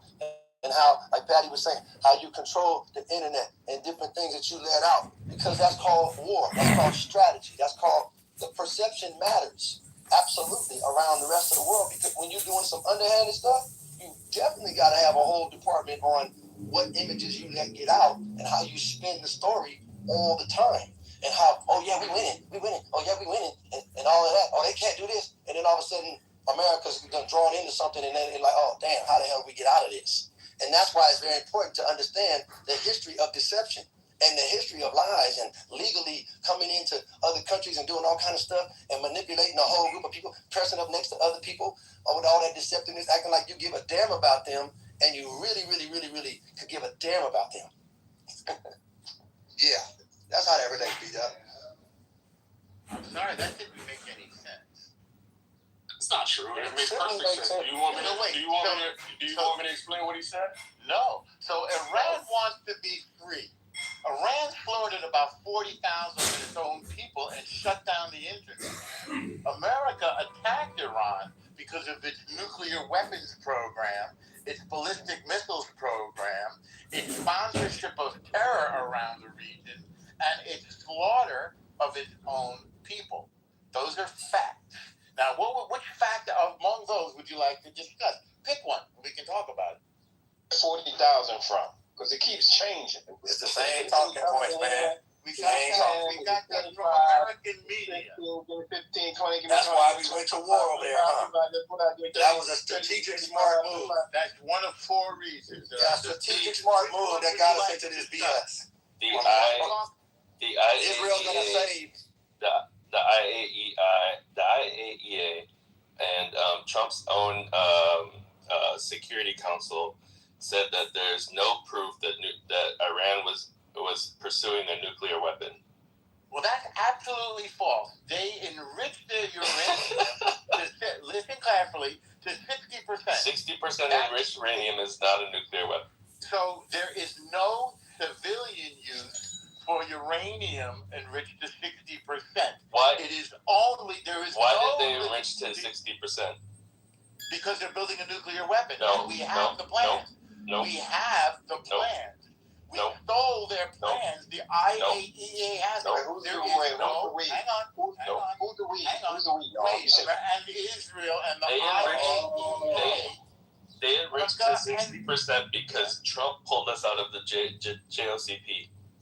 And therefore, they want to make a nuclear weapon. No, therefore they thumbed their nose at Trump. They specifically said they did it because they were like, if you pull out of this, we're going to go to 60%. For what reason? Wait, for what reason? To show that they could. Reason? Oh, so in other words, they don't have a plan to make a nuclear weapon. But they've got 3 nuclear weapon sites in Natanz, and Fordo, right? According to the U.S. Security Council, they don't. Yes, incorrect. What you just said. Not only that, Trump tore up the deal because they violated the deal. No, how did we know? Because we have the records of it, and the IAEA agrees. They did not allow inspections. They had secret nuclear sites that they had not declared. They followed it completely. They allowed inspections. You know, they doesn't allow inspections. That's not what the IAEA says. They did not allow them in. We stole the plans for their nuclear weapons, and we found that they had secret sites. So Fordo, Natanz, and Isfahan did not allow the inspectors in. You're talking about 2003, right? No, I'm talking about 2018 when Trump was in office. No. So that wasn't a secret site. They dug deeper holes. And that was after he got rid of the JCPOA. No, before. It was after they got rid of the JCPOA. They started in 2018. It was found in 2020. Bro. This is not accurate. What you're saying is not accurate. Their program started in 2003. We stole the plans in 2018. They did not allow the IAEA in to inspect. They still haven't. That's part of the proposed deal. I don't know. Somebody has no connection. It was after the JCPOA was war. Oh, we tore it up after we got their nuclear plans. No, that's not what happened, bro. You gotta stop this. We gotta keep interrupting you. That was after the JCPOA. Yeah, according to everything I'm finding, they didn't start violating the JCPOA until after 2018. So there was some infractions during the JCPOA, but as soon as there were infractions were found, they fixed it immediately. That tunnel that he's talking about, or a deeper tunnel that they were trying to build, started building after 2018, and we found out about it in 2020. He's not being honest. Now, if he was talking about 2000, on board with him on that.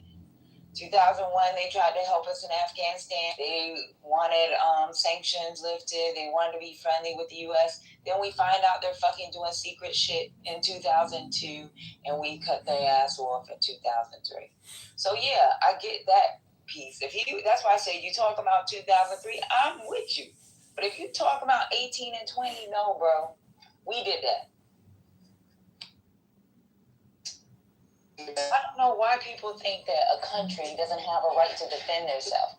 If they think they're being, I'm not saying they're being honest, because I don't fuck with Iran like that. But if they think that they're doing what they're supposed to be doing according to the agreement that's made, and you come out the agreement because you don't like a motherfucker. And everybody's saying that they violated after 2018. One of the tenets of the agreement is that they would have access to their own money, and once Trump pulled out, they didn't have access to their money, and they're like, well, if I don't have access to my money, then I can do whatever I want now. And even with that access to their own money, it wasn't a stretch of access.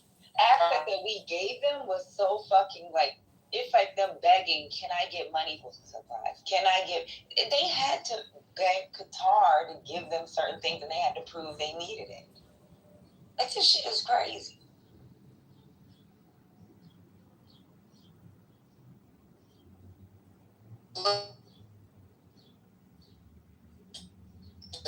Someone trying to say. Yeah, it's sweet. You're in the Matrix, brother. You're underwater. All right. Well, welcome, Michael, to the stage. Thanks for jumping in. Cool C. Well, welcome back. I don't know if you've been MIA. I haven't seen you. Again, shout out to Amari on your Clubhouse birthday. But yeah, guys, we're talking about Iran. We're talking about JPCOA. We're talking about nuclear weapons. We're also talking about propaganda. We're also talking about the internet being turned on up to 88% in Iran. And that's where we're at. I will mention Trump is building an octagon-style arena at the White House because he wants to watch a UFC fight for his 80th birthday. Can't make this shit up. Go ahead. Whoever wants to speak, the mic is. I don't really have a problem with UFC fighting. Okay. I mean, past presidents had events at the White House. Didn't they do a little league? What was it? World? I don't know. Little kid league, whatever. I need to look it up. Hook up. Is it like a sphere, like in Vegas? Is that what he's building? It's an octagon style. Yeah, have fun. Obama had DJ D Nice, my brother. So shout out to that. Did he build an auditorium for DJ Nice? He did not. He did not. Okay. Yeah, but then they called it hosting a hip hop party at the White House. So yeah, it's one thing to put up a tent and then tear it down. Questionnaire. Hey, everybody like a good fight every now and then, but damn, he building a whole YouTube auditorium over there. I think it's just to collapse a whole stadium like they do in concerts. Okay. Not collapse the stadium, but collapse the whole stage. Coachella style. WWE does it all the time. It's pretty much like take up, pack and play. I mean, some people just not going to see the good in it. And they have a right not to see it. So, and then others, it's just like, well, it's just an event. And this is how we're celebrating the 250th anniversary. Isn't that correct? That's the reason why it's being done, no? His birthday, his 80th birthday. He wants to see a USB fighter. Yeah, follow me on Xfinity. But I thought it was. I thought it was the letter to Boston. Yeah. I thought it was a combination.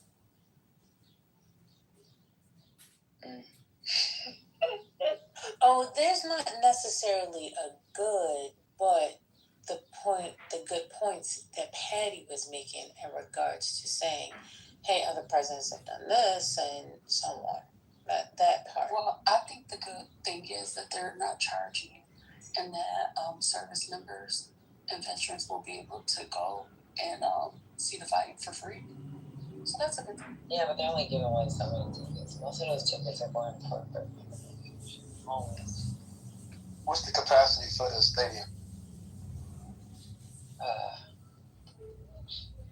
I don't know. But there's only so many tickets being given to veterans. Supposedly, most of the tickets are, it's a lot of corporate people going to be there, influence people that make money.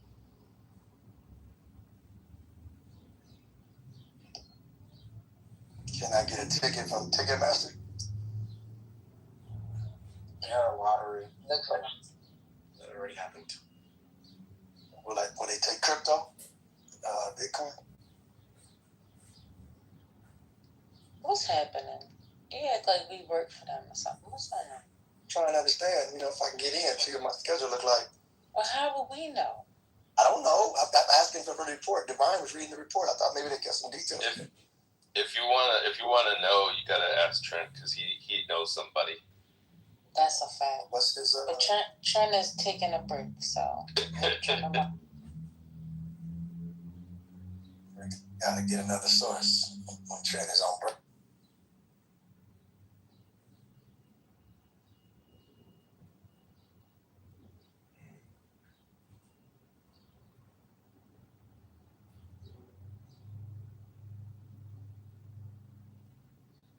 I saw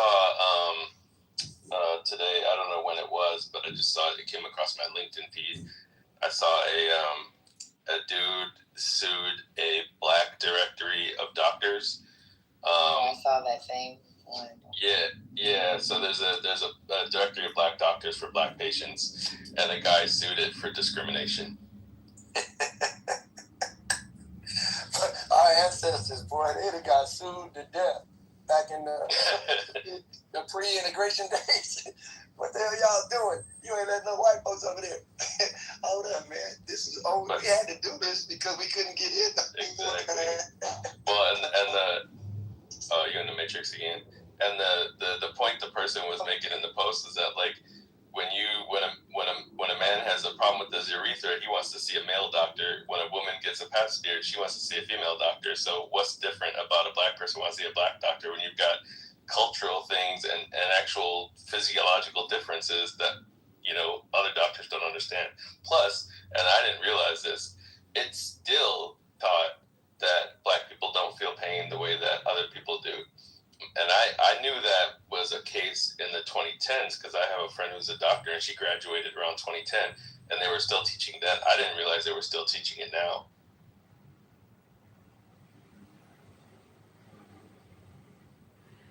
Do they actually say that in the class? Yep. Like in a different way, but yes. Yeah. Sweet. Yeah, I'm the water, brother. Go back to the Starbucks.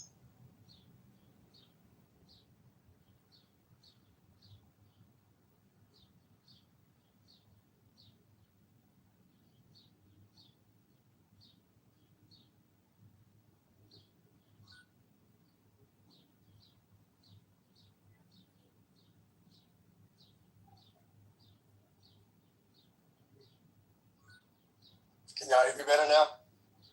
Yeah. All right. No. This is society. Society we live in. You can't have it regardless, firstly, I say. But, yeah, so you can't be a part of our society Now you develop all your own abilities to do everything, and then now you're gonna get sued because you got your people looking at your people. That's wild. Welcome to 2026 in America.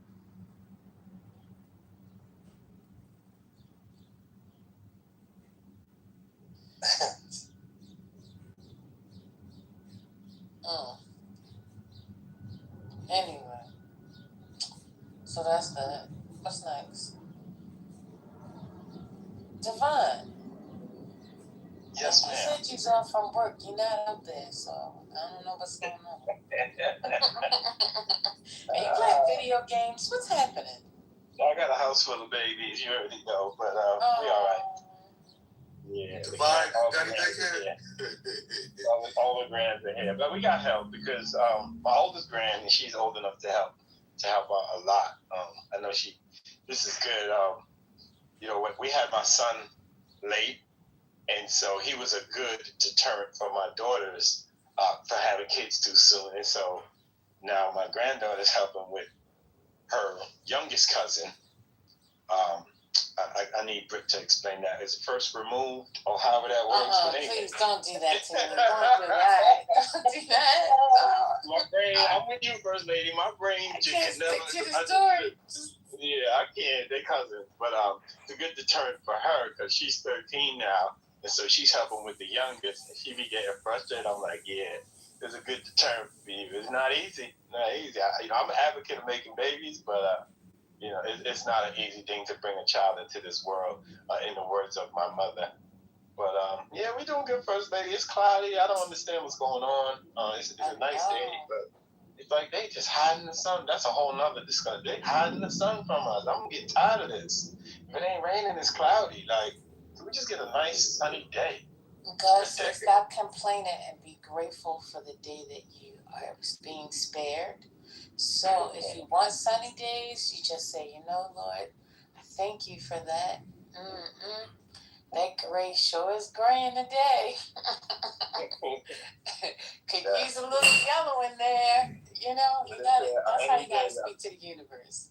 Any day above ground is a good day, right? That's what they say. The sun's coming, Devon.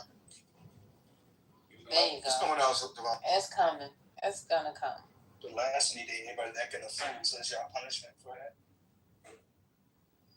But in all seriousness, June gloom been around for a long time. I know it ain't quite June yet, but June gloom has been a thing for a minute. So it's part of the natural flow of things. Well, June's gonna be a good year this year, baby, because it's about to take the motherfucking championship. Oh, it's gonna be shining in New York for over 365 days. It's been a long time coming, Sam Cooke. I mean, I just want to know, are y'all going to be safe? Is this going to be okay? Look, there's I don't care what happens, as long as we motherfucking win the championship. I can take my last breath that night. I can take my last breath, I'm going to be happy. Tearing New York up, what? No, I don't think it's going to get violent. I think it's going to be, it's going to just enhance the camaraderie that you already see. There's been 1 or 2 incidents outside the garden. Nobody's going to die. I don't think the people are going to tear up the city or burn cars. And I don't think New York is that. Divine, they had 10 people on the billboard last night. Divine. The other day. Divine. That was an illusion. Divine. They've never won and been to the championship in a long time, bro. They got a lot of pent-up energy. It starts off. I don't think it's not going to get negative, though. I think it's just going to be a plus. We need this. We haven't had jumping around. Yeah, I don't think. I'm staying positive. Again, I think it's going to be a good thing for the city. People are going to be happy. I don't see destruction. And there's not enough police. Yo, Divine, check the link in the chat, Divine. We got a new theme song. Speaking from a city that wins championships all the time, LA, it starts out exuberance, excitement, the alcohol, elation, and it just gets out of control. So it's not so much the spirit of destroying stuff, but you just lose control. So I'm just looking at, it's been a long time, man. That's a lot of pent-up energy. So I pray it go well. Did he just trick you?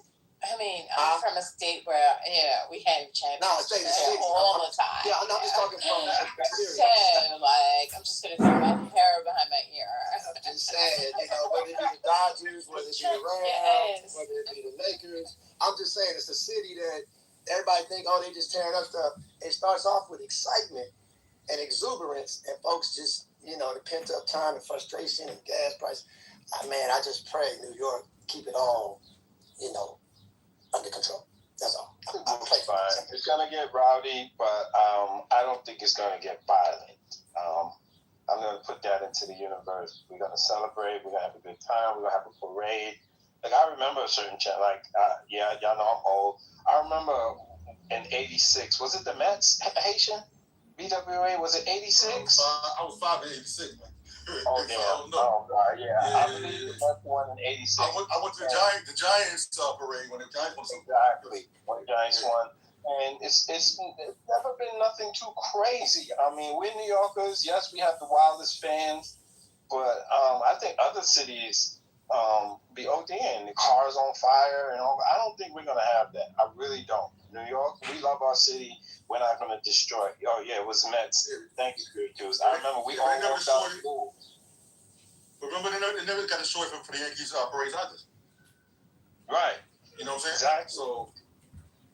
You get more incidents at the you get more incidents at the St. Patty's Day parade than anything else. I would just tell from Donnie to tell everybody stay indoors as much as possible and don't get caught up in all that. We gonna be outside. Destroy your grocery store. We gonna be outside.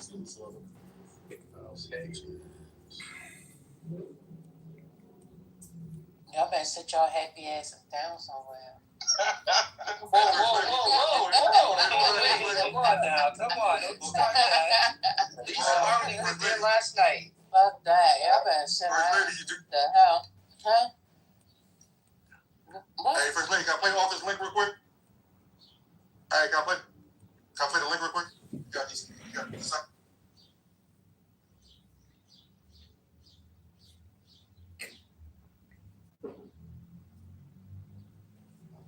Although very erudite and literate, fails to read the chat comments.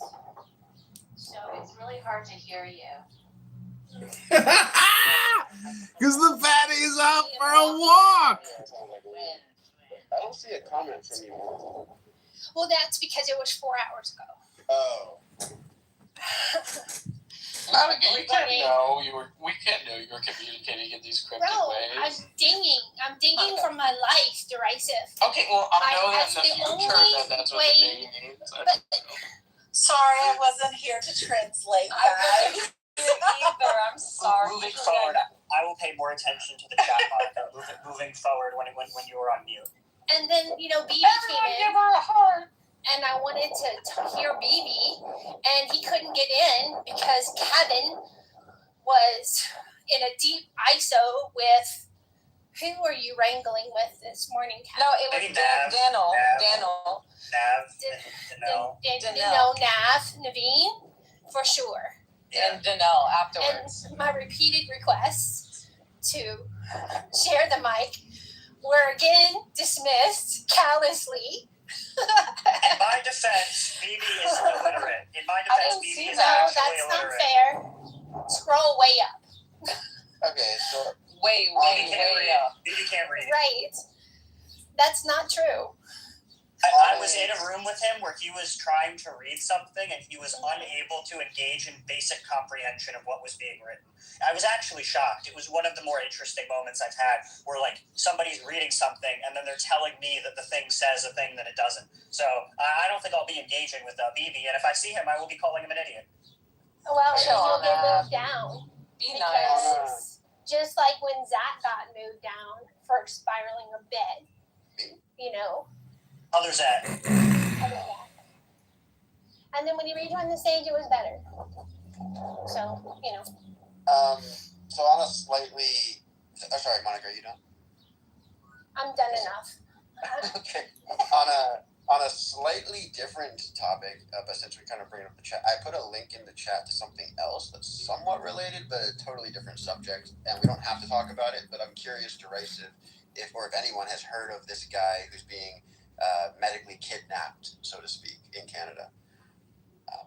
interesting You know, I topic. saw a news Yes, I think article I've seen about that. a girl who was raped and she got no justice. So she petitioned the government for her to kill herself, and they agreed because it's much more fair that a victim of assault should just die than have the assaulters held accountable. It's very frustrating. I think it's frustrating that half the time when I look up these cases, they're being misrepresented. Well, why don't I help you and I will find the post that I saw so we can examine it close. Please, Monica. I was actually just about to look it up and I can't find anything. Wait, Please. the other post that you guys were just talking about, was it the young guy who was pulled over by the police? That one. Yeah. I don't know what I didn't see what you put in the chat. Did you put it in the chat? Yeah, it should be the last message in the chat behind a couple of reactions. But Okay. yeah, it is. Okay. Because I've seen two different things. One where it seems like he really has mental issues, but maybe he doesn't. Right. Maybe he's a genius. Yeah. I'm sure there is more to the story. Yes. That's why I'm not putting forth a strong opinion one way or another, but it does seem a little strange the way it's being told. So I'm curious if anyone knows anything else. What I heard was that his parents wanted him to be detained, and he had written. It was also like conspiracy theory stuff that he was writing. That he thought that got him fired or something. It was all like his physics paper. Or you'd have to read the article that you have. Right, but what you're saying is that there probably is more to the story. Oh yeah, definitely. He was like a good-looking guy, and the way he handled the interaction with the police was very calm. So it appears like everything is on the cops.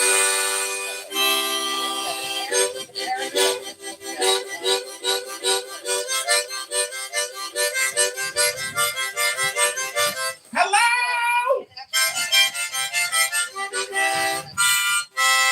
The Chinese government, so of course they're like, well, that's right. But he also had been saying that the traffic.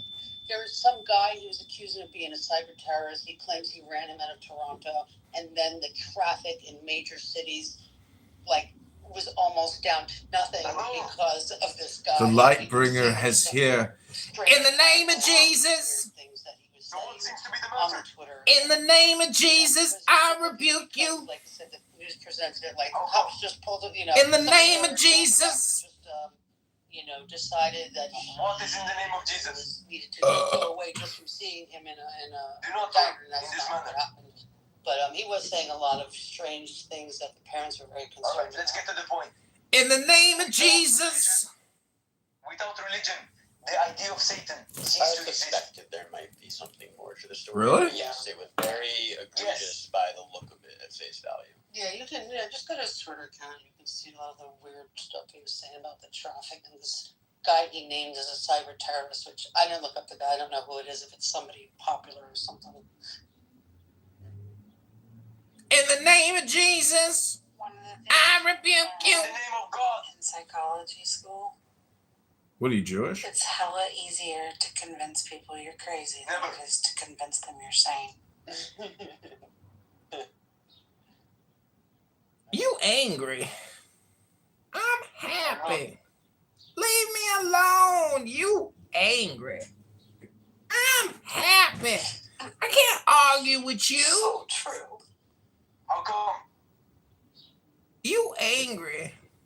I'm happy. I can't argue with I'm you. minding my own business. What's your point? You angry. I'm distracting. Go. I'm happy. Leave me alone. I'm happy. You angry. Hey, Brian, what's up, buttercup? Leave me alone. You angry. I'm happy. How long have you been a Jew?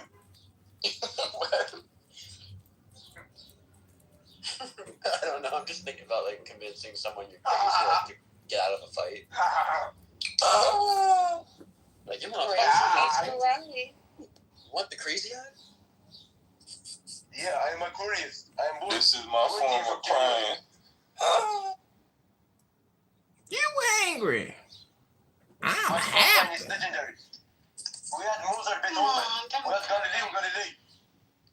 Galileo. Galilean princess. Don't raise your eye. It's only teenage ways. What? Do not speak of my brother. Yeah, I'm reading that story, Zach, and I guess for me the most influential thing in that story would be what are his parents saying? What is his parents saying? Can you please Yeah, and it's not like this doctor just said, "Oh, this guy I don't know anything about looks peculiar." He had his eyes on him. That was the best picture. I'm sure the most likely thing is that there's more to it that obviously this guy is not forthcoming about. Yeah, obviously. So just because it's right. Obvious. He just wants to be. Yeah, right. Well, he also believed the stuff that he believes is to, like on the Twitter, he's like, I can't believe nobody's noticing these traffic patterns. Shit, Sherlock. You know, what's your and point? he's thinking like, LA, New York, Toronto, like all of a sudden traffic is down to nothing when it should be very busy. I didn't look at the timestamps. Like one he said it was the middle of course rush hour. Because you're a dumb bitch. 8 o'clock. California, if that was the correct stamp. I don't know. It was just weird. He didn't see that. He obviously thinks that stuff is going on. You didn't look at the basic timestamps. You fucking dumb bitch. You know, something's wrong here. Exactly. Devil's advocate or benefit of the doubt. Obviously, man. That's why I said you have to timestamp is accurate to where he was claiming the pattern was anyway. Hello? Impossible. But he's claiming that this guy, who was a cyber terrorist, was the cause of these of influencing traffic throughout at least two different countries. Hello? I mean, I guess so. I don't know anything about these things that you're like what his claims were. I didn't read enough into it yet, and I heard about this morning. Funny enough, but I guess my point is that just because he has crazy theories and ideas, what part of that necessarily makes him a danger to himself or others? Well, I mean, like I said, his parents were the ones who were concerned, so presumably they had more information. But I think from an outsider, you can see more was going on, and it wasn't, like I said, just this doctor. Hello? Oh, that guy looks like he's acting Hello? in a diner. Hello? Hello? Hello? Hello? Hello? Hello, Alistair. I suppose it's possible it could be both things could be. Yeah. God is coming for you. From the New York Post from March. He's coming with full force. Of course, like I said, the fact that he happened to also be talking about Chinese government, so this is why people are like, oh no, he was definitely taken out because he was no stuff, you know. So it's all adding to a big conspiracy. Okay. Yeah, right. Reading the X post, Monica. And he's good looking, which of course that's people's idea of what this doesn't look like a crazy person. He's this good looking, you know, grad student. Thank you. I'm checking now to see if the 3 men were held accountable. Hello. I might have got that part of the story wrong. Alistair's the greatest Guess game lord what of 3 all men time. were held accountable? The 3 men that raped me. The game lord, Alistair.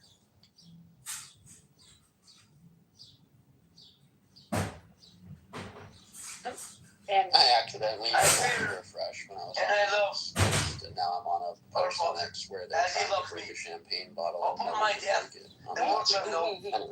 And Zach also with all these the wrath of God. quote unquote Don't spin around here, bud. fucking loser getting lumped in with that sort of. Yeah. I really don't care about your opinion. Has anyone ever savored a champagne bottle? Of course they have, you dumb bitch. Like when you savor it with you take a, Oh. you pour it. Yeah. I've tried Done it. it? I've never done it, never tried. I'm kind of curious.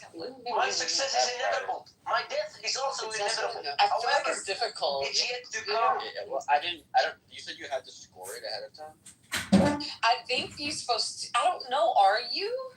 I didn't, so that could be why I didn't. Okay, yeah. I maybe you're supposed to score it with the 91st. Probably. That makes sense. Yeah.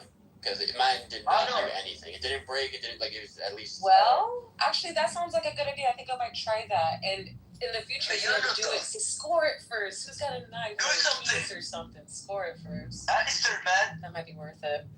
And that way, it makes Let's have a conversation. Interrupt this dumb bitch for a second, man. What's wrong with you? The fuck, bro? Come on, man. She didn't report it to the police, so they're out there still. So what? I didn't do shit. I said go this for everyone, and Lucifer don't So exist. here's what What did you ask me? So it says, chill the bottle thoroughly, remove the foil and cage, locate the seam. Everyone goes from the seam angle correctly and strike. It doesn't say. Let me see. Is there a seam on this champagne bottle? I am so sorry. Yes, there is. Yes, there is. Right there. Okay, so I guess I would take a knife. I'm not going to do it right now. I would take a knife and I didn't just slide it across the seam. I don't know. That's the target line is the seam, but it doesn't say you score it. You're supposed to score it beforehand. But if that's where you hit it, that's supposed to. I wonder if you're supposed to makes it easier though. Angle at 45-degree angle. 45-degree angle and ching. I guess. Dedicated champagne savers. I'm gonna buy some cheap champagne. I'm gonna practice. Right. I'm gonna practice this. Slide with confidence. I'm so sorry, Monica. I didn't realize champagne would be more interesting to these people than real pain. Yo, he was dying to make that joke, bro. He's like, I'm gonna get it in. Get it in now. That is what she said. Literally. Ew. I need some rope. Whoa, you're not in Canada. Hello? Whoa. If I wasn't Canada, I wouldn't need a rope. I just fucking go outside. Right, I just go to the doctor. Tim Morris, my uncle Tim Morris. Hell, that's Starbucks for us. Yeah. Can you meet me at Starbucks, please? I'm not making this. Oh.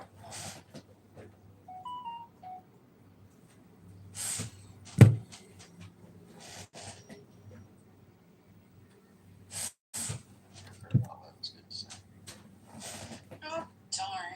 I hate when that happens.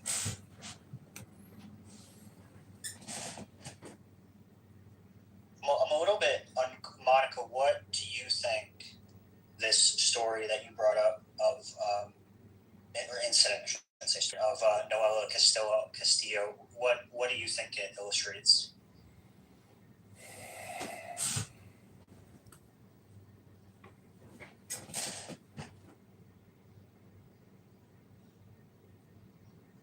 Hello? If Monica didn't even hear my joke, I'd be so upset. Oh, okay, good. Hello? Okay, what did she put it? We failed her. Society failed her. Hello? Situation, but I'm also not sure if like the narrative alongside it is really justified, especially based on like what I originally was. Hello? Incident. Hello? I remember. Instead of literally, can we say clitorally? I think we went from the original thing was there was a woman, she was gang raped. Rather than putting the perpetrators in jail, we offered her assisted suicide.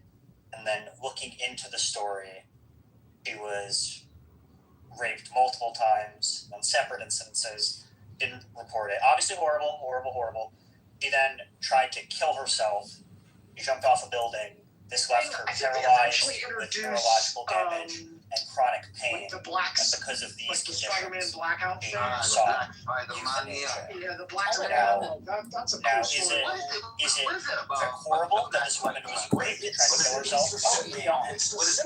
It's the symbiote, isn't it? Is it like your negative person, your shadow person? Like, how do we know? Like, how do you relate to? No, it's going through his angry phase.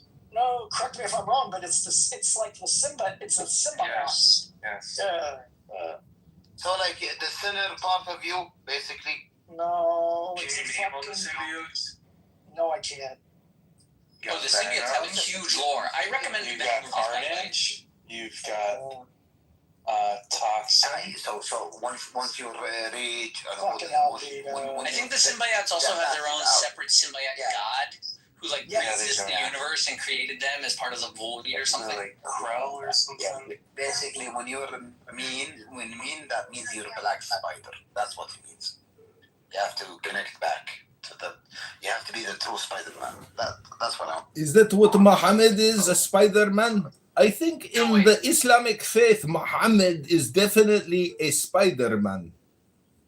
The Spider-Man costume when he had the new suit was impressive. That was a cool new design. Guys, you have to respect the art, you know. You have to respect the cosmos. You have to respect all these fans, you know. You have to respect all of you. This is art, you know. That's fun, you know. We don't have to make it. This is what Andrew does with Frenchie and Bob. They create art every day here on Clubhouse. It is amazing, brother. No, Andrew does art. This is all an art project. You would never know that the man who can't even change his PTR is actually an artist. Zayad, do you have 2 ears or 1 mouth? Or 2 mouths and 1 ear? Which one is it, Habibi? This is an art project. Every Clubhouse room is an art project. Every art room is an art project. It's John Kitover. It's the motherfucker that ran for Congress. Bro, kick him out. Kick him out? Kick him out? You guys, I came to this room. Listen. I came to this room to make fun of Andrew again. Because what Andrew does is not art. It's actually retardation. It's brain rot. You know? That's what Andrew does every day. He'd be better off reading a book. But some people can't read a book anymore. Have you read a book, Zayad? When was the last time you read a book? Was it the Quran? Was it the Quran? This guy's a retard. You are a retard. You are a retard. Don't call me a retard and not expect to also be called a retard. That's a retard projection. You are projecting your retardation onto me. You are the retard. Listen. What's your message? My message is that Andrew has brain rot. He should just play the Bible on replay, like audiobook, because these rooms are a waste of time. And everything that everybody says is just retarded. Jason, you called me a retarded, and I am explaining myself with my message. I am the messenger. I am the new messenger. Habibi, I am the new messenger, like your prophet. Hey, wallah. He's not going to engage honestly. This guy's just Let's not engage with Jason. He is a non-playable character, you know? Do you know what this non-playable character is? Tell me. It's basically like there's no ghost in the machine, you know? They're just walking around like they're barely alive. He's a human being, bro. He's living without. Yes, man, I'm a human being. And when you prick me, I bleed. And when you... Habibi. Oh, great. We got Frenchie, the Clubhouse Karen. Frenchie, the Clubhouse Karen. What's your problem, Karen?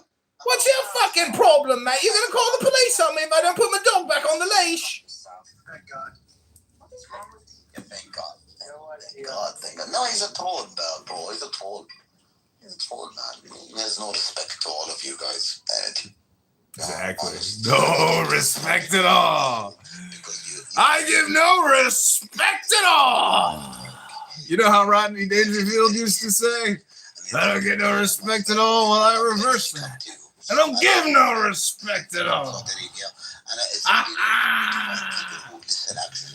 Woo, you got him good. You got him real good. Thank God for your room. Thank God. Thank God for your room. Hello! Hello!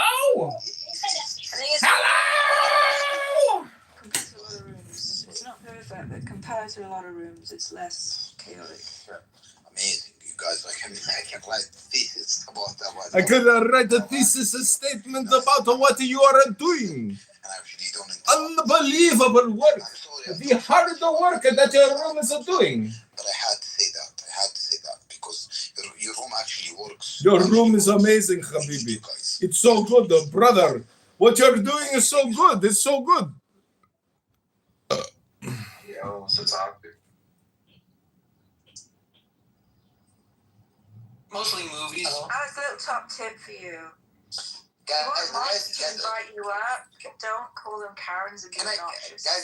If you just not you're from the US, right? So maybe next time you'll remember. Yeah, me chills, Zion. Guys, you're from the US, right? Mostly. You're not. Mostly, maybe UK and US. To save a room of people. Zion. Can I ask you a question? Would you change your life to go somewhere else? So in 2000, I did. He was taking a very low dose of Klonopin. And so I take Klonopin and have for 30 years or something. But it's a very low dose. Anyway, he already had some issues. What's your nickname? Low Dose. They call me Low Dose. He has not been on a no benzos, since 2020. Hello? And that was the first time he went to the hospital. Hello? If you recall. Okay, so. Hello? Is, and it's very sad. Hello? Is he had. Hello? What do they call it? Soon to be. Hello? A brain injury. I'm sorry. Hello? Have you ever wondered, why am I watching this live stream right now? What's wrong with me? Why am I looking at this guy's live stream right now? What's wrong with me? Hello? Hello? He's been down for, a year and a half now. So, yeah, so he had, there was also, they're also saying that he had mold in his house. Oh, it was his diet. Hello? Hello? Hello? Hello? Hello? Is it me you're looking for? And I see you in my eye. Hello? Hello? Hello?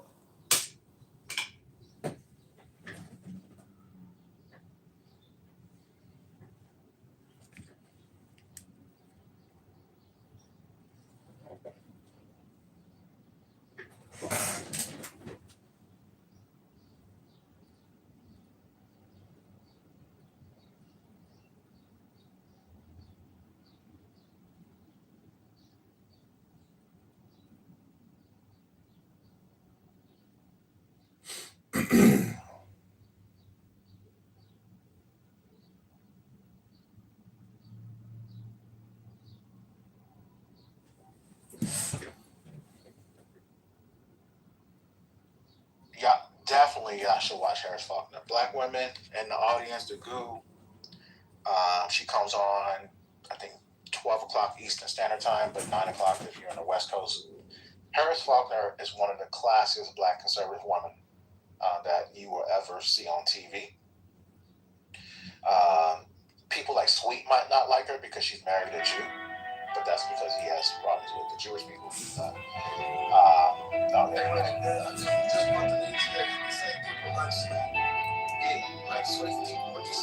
I am the charioteer of the East, Lord of the past and of the future. Because he was a blacked out drug addict. Him in the quack is distinct. I see by my own inward he developed a physical dependence to a extremely addictive drug. I don't blame him for that. It's okay, Kevin. I understand what you did. You were very flippant, and I get it. I was trolling a little bit. I'll say like oh yeah, he's addicted to benzos. Honestly, a lot of people apparently, I don't even know who this Jordan Peterson person, never heard of. Oh my God, you're so lucky. Oh my God. Yeah, no, I actually consider myself very lucky, especially right now. How many people would I guess root for this man who probably doesn't care about him? He's a quack.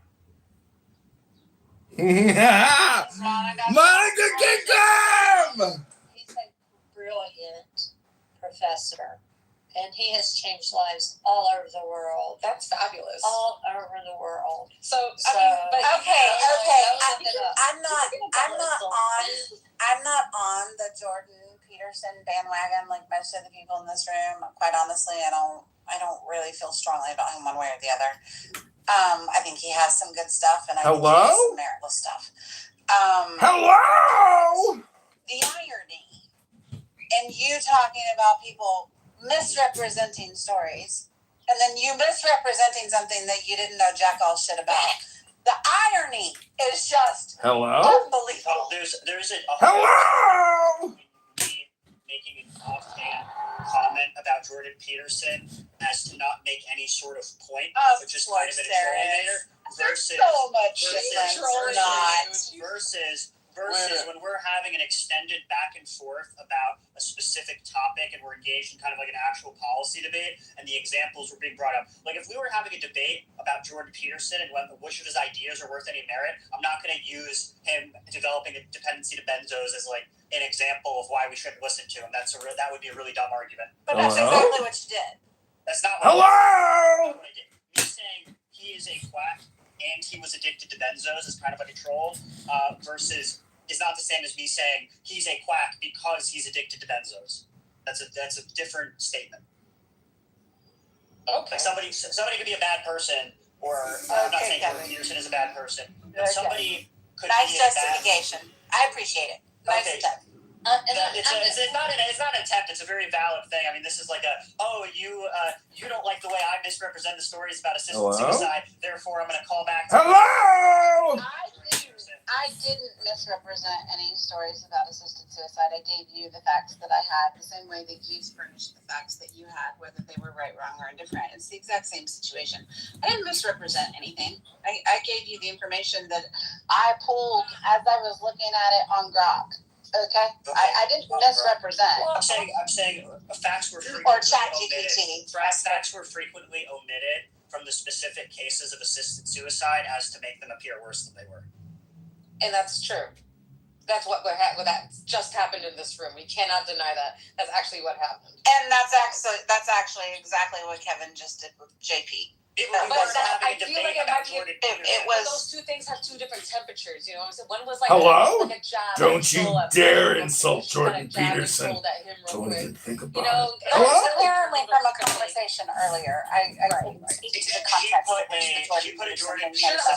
That was from earlier. I guess. Yeah, she put a Jordan Peterson like in the chat, and I made it. Yeah, I made it just seemed it was very lighthearted, and then eventually, pretty much it took this turn. I'll be honest. This is how it seems to me from being outside the club. I'm not ideologically motivated towards thinking that Jordan Peterson is a benzos addict. Like I said, him being a quack, totally distinct from his dependency. You have a very bad habit of repeating yourself 5 times. Well, I feel like I'm not being heard. Right. I feel like I'm not being heard. We got you the first time. I also support it. So let's hear it. Yeah. I think you guys are homosexual. Thank you, Vero. Of course you love. That was a thought. And do you think about homosexuals all day long? Sometimes when I'm around you guys, I think about it. And tell me what those thoughts are when you're around us. You think about homosexuals? Well, you keep talking about Woody Allen and pickles, so you guys. Woody Allen's not a homosexual, and pickles aren't homosexual. Wait, Woody Allen? I don't think so. Okay, what is he? He's a non-homosexual. Is he a pedophile? Why would he be a pedophile? What is that? I don't know why he'd be a pedophile. I can't relate. Well, why did you say that? So far, your topics are homosexuality and pedophilia. You're Hello? balancing here. Well, you brought up Woody Allen and pickles, so you got me like. Well, I said you were in a pickle, but you didn't understand what that meant. What has Woody Allen got to do with pedophilia? Yeah. Oh, I don't know. Nothing. I guess nothing. I was. Then why'd you bring it up? Thought he was, but I guess. Why did you bring it up? Why do you think that? Because you guys got me thinking about pedophiles. Hello? Hello? Well, weren't you guys talking about Israel? Yeah. Yeah, No, that got me thinking. We're talking about genocide. So tell us about Israel and pedophiles. I want to hear. Nah, it's okay. Hello? Oh, I just wanted to say, like, you know, people who think about a small, tiny country with just a little over 10 million people all day long and do all this ad hominem projection, it could be a you problem. Just consider it. Because I don't hear you talking about India. I don't hear you talking about China, which has over 2.4 billion people, approaching 3 billion people. So if you just project onto a small, little, tiny country with just 10 million people, well, could be, do you think it's a category error? Could be just be a category error, not an ad hominem projection. Guys, it's just a small little country.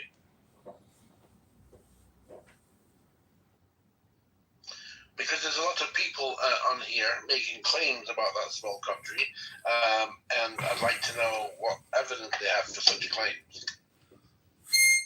Well, but yeah, but why are you so focused on such a small little country? Well, I'll answer that. That didn't answer the question. That didn't answer anything John just said. What's your proof? Well, you need to answer first. What's your proof? Like Bibi is guilty of genocide. It's in the pudding. I want to speak to you in a serious manner. Rubenchik, imagine being in college and your professor's like, all right, well, let's see your senior thesis that you've been working on for the past 6 months, and you just hand him like a box of JELLO, and you're like, he's like, what is this? And you're like, it's in the pudding. And he's like, all right, well, you're getting an F, and I guess you're not graduating from this institution. And then you end up on Clubhouse for years talking to Christians and making fun of them to make yourself feel better about the fact that you don't like to read books. Yeah. We are cooking! What answer do you have for that? We are cooking! Oh, not much, I guess. We are cooking! I'll do something else while I talk. All right, I'll keep making your pancakes. Rubenchik, how do you respond to what John said? I don't need to respond. I'm asking you the question. Why did you click yes and then you came up? Because you have a poll up at the top. What's the answer then? I told you I don't need to talk about it with you. Okay.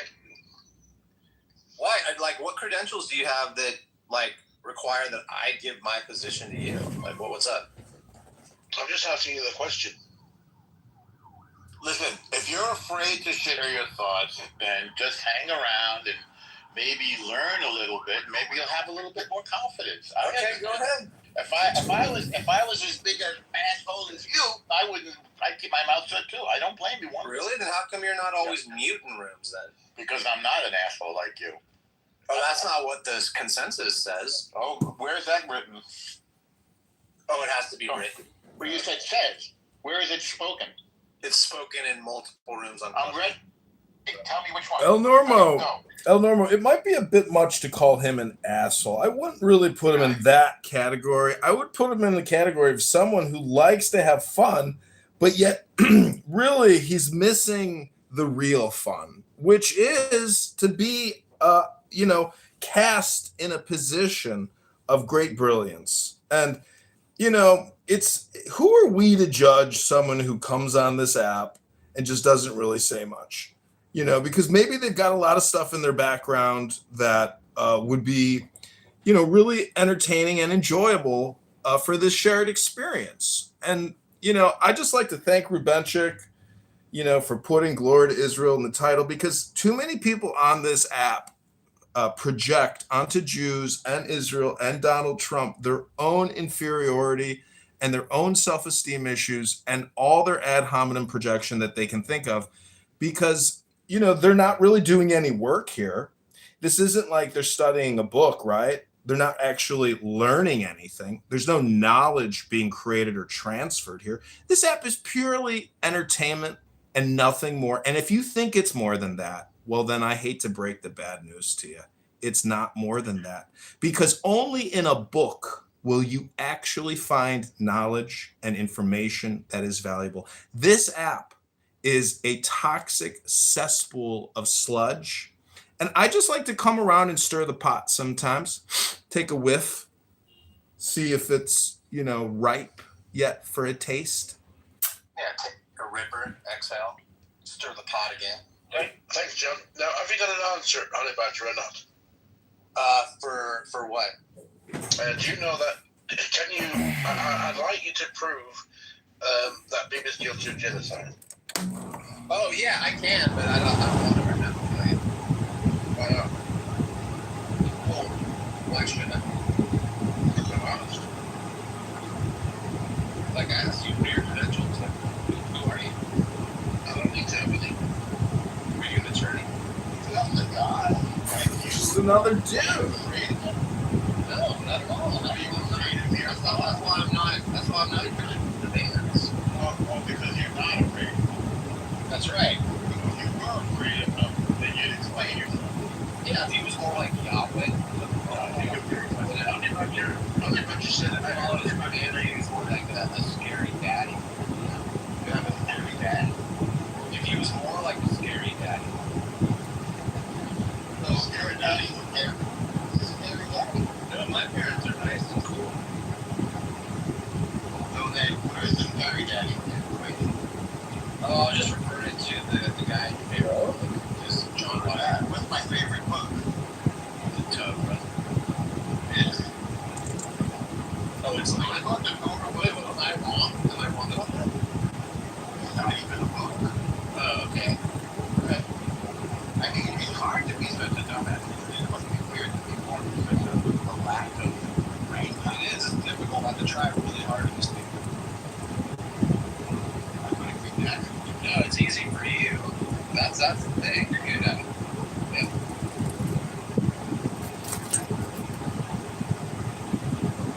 See, at least we can agree on that you think it's hard for me to be stupid. No, I don't think that. I'm trying to figure you out. You don't really have any. You apply it, it's a lot of work for me. I beg your pardon. And you apply it, it's a lot of hard work for me to do. No, I thought you were trying to. No, I thought you were saying it's difficult for me to be an idiot. No. Yeah. So why are you such an idiot? If you know. Probably because my brain's small and it's kind of stupid. Yeah, that's what it's Same reason it's worse. mine is. Think for yourself. What's your IQ? What's up there? What is it? It's high. How do you know? I had it tested. Maybe you don't want to tell us the number. I think it's a little bit. You're afraid. You're afraid of the number. Yeah, but You can tell now by my hey, if you were right on the number, I think you would just say it, but I don't know. Oh, I think it's a little bit. Yeah, I don't like to brag. Because you're high, really here. Well, Yeah, you're gonna feel even stupider. just pretend I'm not around. I don't know. Why don't you just leave? Are you afraid of me now? No, you just sort of annoying and thinking. Well, like I tried to deny it. Have you guys just talk it out? Okay, well, I want a serious conversation here. Okay, okay. I want the budget to address what he said, that he's what we know words now about the Allen. Yeah. Oh, I just said I thought it was kind of over and I wasn't impressed. But yeah, right, he said suspect, something like that. Yeah, he's suspected of pedophilia. Didn't he marry his daughter? Oh, he never did. Never happened. I mean, that he's not going to be married his daughter. Wait, just 1 minute. I didn't know her age. I think she was very age. In what country was this? Here, I'll look it up. Hold on a second. Before, See, I want to know about that. I know that he was false. Oh, it's false that he married his daughter. Okay, yeah. he never had a married. I thought one never he married his daughter too. He wanted to marry his daughter. In a world of tough things, that's a really tough thing. And speaking about Sunni Prema, where she was never his daughter, he never lived with me in Pharaoh. She was,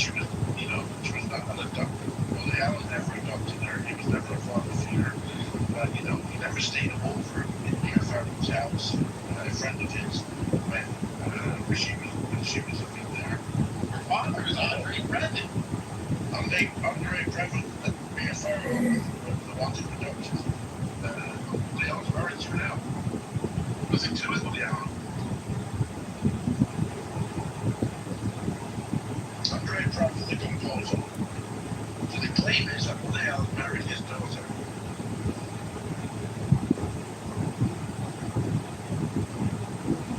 Let's see. Okay, I was mistaken. I misheard that. You're right. It was just the daughter of his partner from the past. That's what it was. Yeah, I think you've been reading National Enquirer. That's cool. A guy in Hollywood that's so connected had to go for some chick that's like the daughter of his partner. Let's not forget. It's cool. I don't want to be judgy. Let's not forget that Woody Allen is photographed with Jeffrey Epstein a gazillion times. And if you are friends with Jeffrey Epstein, unfortunately, you now have a scarlet letter on your back. It's just a fact. That means... Yeah, it's not illegal to party with Jeffrey Epstein. Excuse me, if someone is photographed with Epstein, what does that mean? Yeah, no problem at all.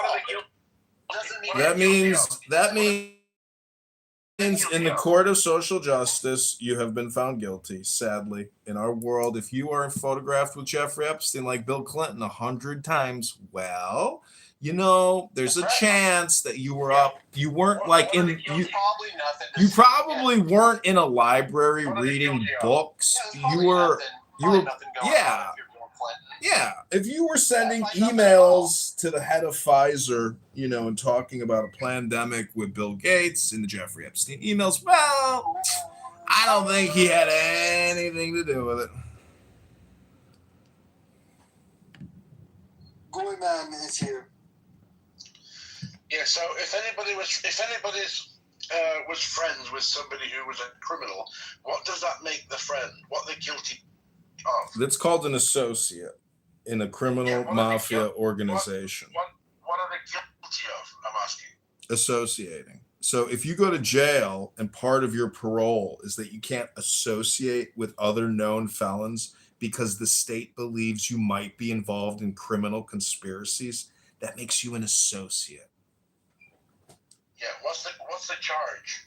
Associate. He just told you. So that's the charge, associate. Yeah, no one's saying anything, dude. You're just getting too creative here. What are you getting at here?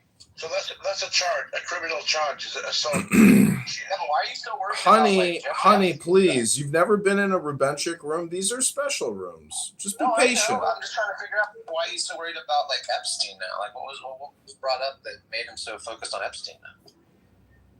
Well, I don't know if you understand how consciousness... I'm just replying to what John said. Yeah, let me explain to you how the brain works. First of all, consciousness is impacted by what you could call spotlight or floodlight. And what I did was I presented a spotlight because you guys were talking about Woody Allen. And so I focused in on his associate, Jeffrey. But if you want to go back to he just hangs out with people like that. It doesn't mean he's a bad guy. If you want to go back to the spotlight, which is the glory of Israel, we can do that because I've been to Israel multiple times. And I got to tell you, until you jog up and down Tel Aviv Beach, north to south and south to north, and you've seen a beautiful Ashkenazi or Sephardim or a beautiful Mizrahi Jew schwitzing and sweating in the glistening sunset, and then you go back to your 180-degree hotel and you take a shower with a bunch of hot Jews from all around the world, and you have a great time with these beautiful little babies. And then you go smoke hookah and have a little cocktail before your dinner. And then you go have an amazing falafel sandwich. Oh, it's just heaven on earth. Where's falafel from? Where does it originate? From Israel. Where was it going to be from? Oh, it's from Israel. Okay. So it's Jewish food. It's a sandwich. Well, it have to be Jewish food. Yeah. Have you heard of a tomato? Have you heard of a piece of lettuce and a pickle? Did you know you can put these things together and it's not cultural appropriation? Honey, let me ask you something. What have you done today to deconstruct structural white racism? I did a bunch of yoga. And so, What have you done, John? When you say yoga, does that mean you unioned with the universe and you realized? I yoked my mind so I could control the body. So do you think a lot of the people on this app who are social justice warriors, if they were to unionize with God by doing yoga, do you think they would see that their ideological propaganda is just that, ideological propaganda? Well, when you say God, do you mean, like, what do you mean by that? I mean that when you do yoga, if you just let your mind go and be free, well, you don't have to have any particular opinions or judgments. You can simply be one with the universe in your breath. And when you stretch and pull your hammies down, because a lot of guys on this app, they got lower back pain and they say, oh, I got slip discs. Well, what you got is a union problem, meaning that you're not breathing. You're not stretching and pulling on those hammies. And thus, you're not in a state of freedom, of liberation, because you got pain in the central nervous system. And you got. I agree. Hello? Yeah, I agree with that. Okay, John, I don't think Arlo agrees with that, though. You don't make this like for the charge. What's the crime?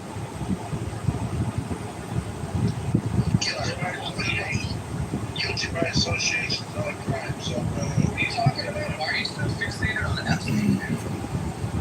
Okay, do you want to answer? I didn't bring up Epstein, John. What were you saying, John? I'm speaking to him. Yeah, I'm just saying that having had legal problems myself personally, I know that there, in many ways, is no real justice except social media justice, which means that if you can't get them in court or they get you in court, you can still get them on the internet. And a lot, this is why Google reviews is such a big thing to businesses, because if you have one mentally ill customer that wants to fuck with your business, well, that could seriously impact your business. And it's the same thing with Woody Allen. Guilt by association is not an actual verdict in a courtroom, Rubenchik. I don't think you're that, low IQ. I think you may understand that. What I'm saying is with the Epstein files release and the mass publication of all those photos of, our great and illustrious producer director, and I love a lot of his films. I think, they're a fun category of films. So, guilt by association, again, is just social justice, that's it. Internet social justice. That's it. Yeah, now did you get your question answered, Rubenchik? So he's not guilty of the crime. They're not guilty of the crime, is it? Oh, we don't know. That's unknown. Yeah, I'm asking John. Well, obviously, it's not a courtroom, and so your question really has no bearing with regards to this room. And unfortunately, you have to look at the context of your question, and then we can make an adjudication and a determination about my response, because you're asking a negative in a non-existent reality. All we know is that Jeffrey Epstein was a nefarious motherfucker. And all you have to do is watch the Steve Bannon interview. But the horrible thing about the Bannon-Epstein interview is that you realize that Jeffrey Epstein is probably less of a toxic person than Steve Bannon, who has to be maybe one of the most toxic people to have ever lived. Okay, can you please refrain from using obscene language, John? Oh, I'm sorry. What did I say? Baby, honey, baby. Hello? Yeah, she likes me. Listen to her. Baby, honey. Honey's my husband. Yep, that's right. One of them.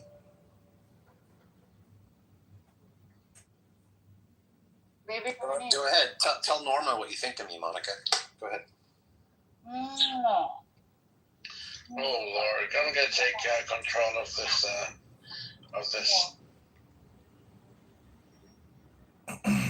Hey, why'd you boot her? See, Rubenchik, that's what I was trying to get across, is that in the court of social justice, Rubenchik kicked me. Now we go in with the Anon.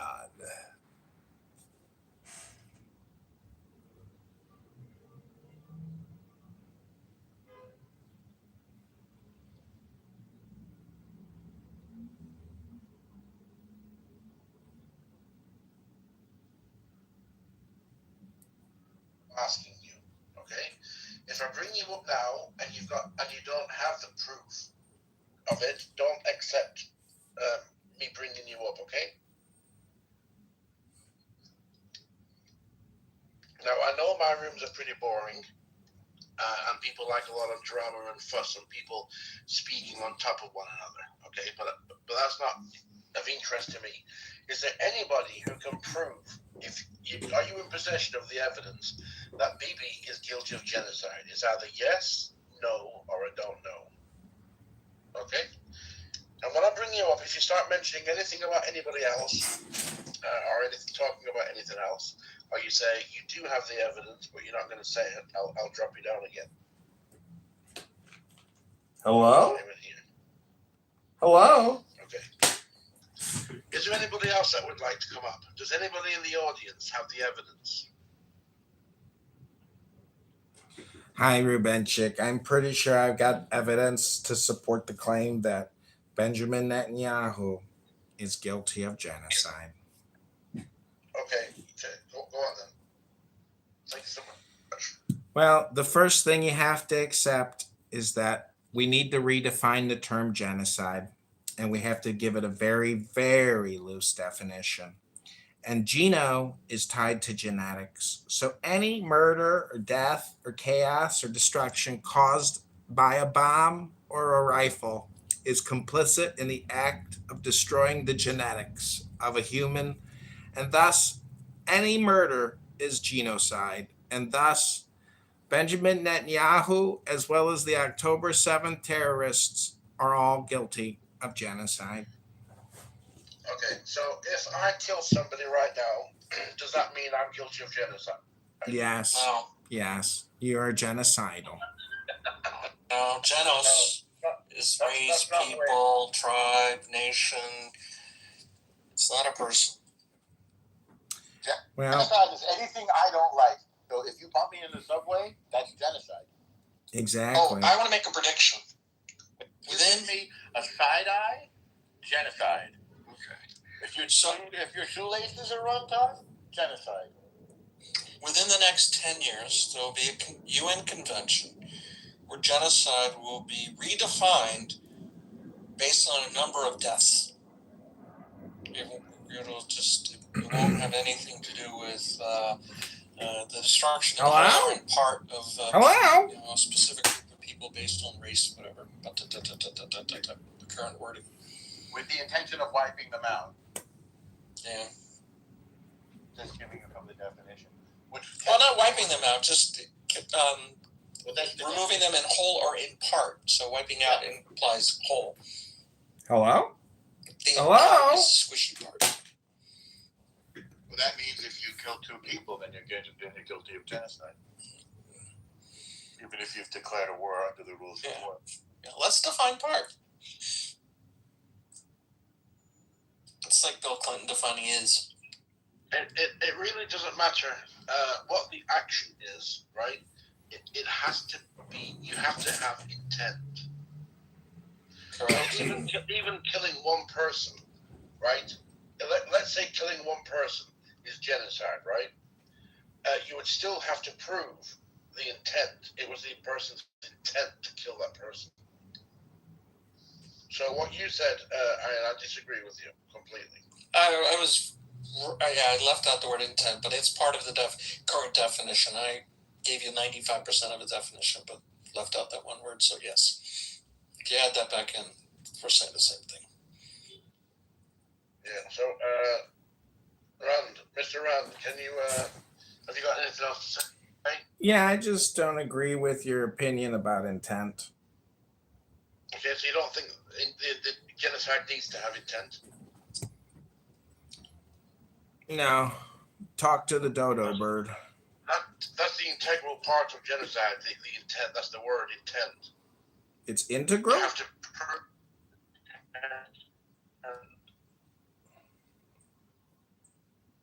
can you prove it was Bibi's intention to purposely kill people?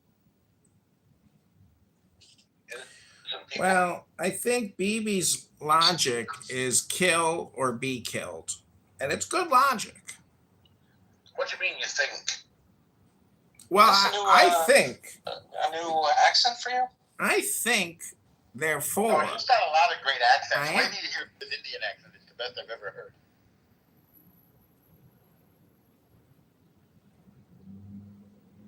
I haven't heard his Indian accent.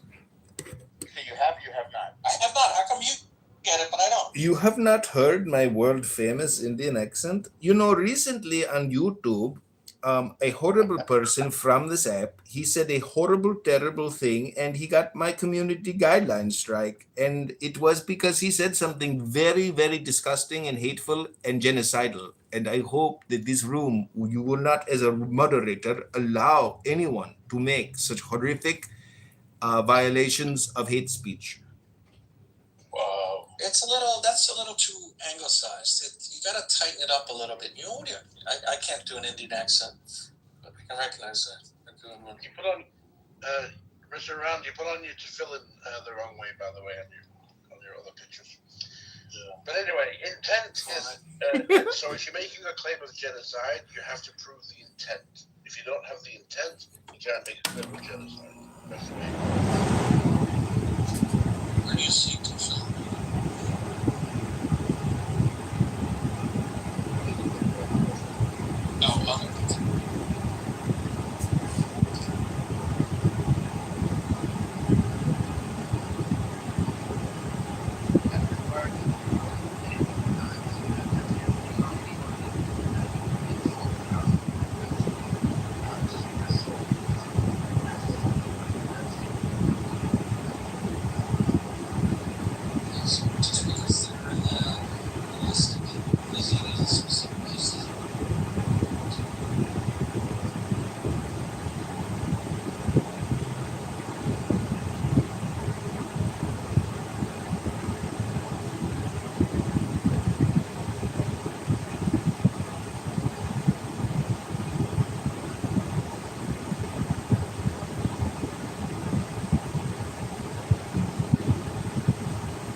Just want to say that it's really all the Savta Gilas that make Israel so glorious.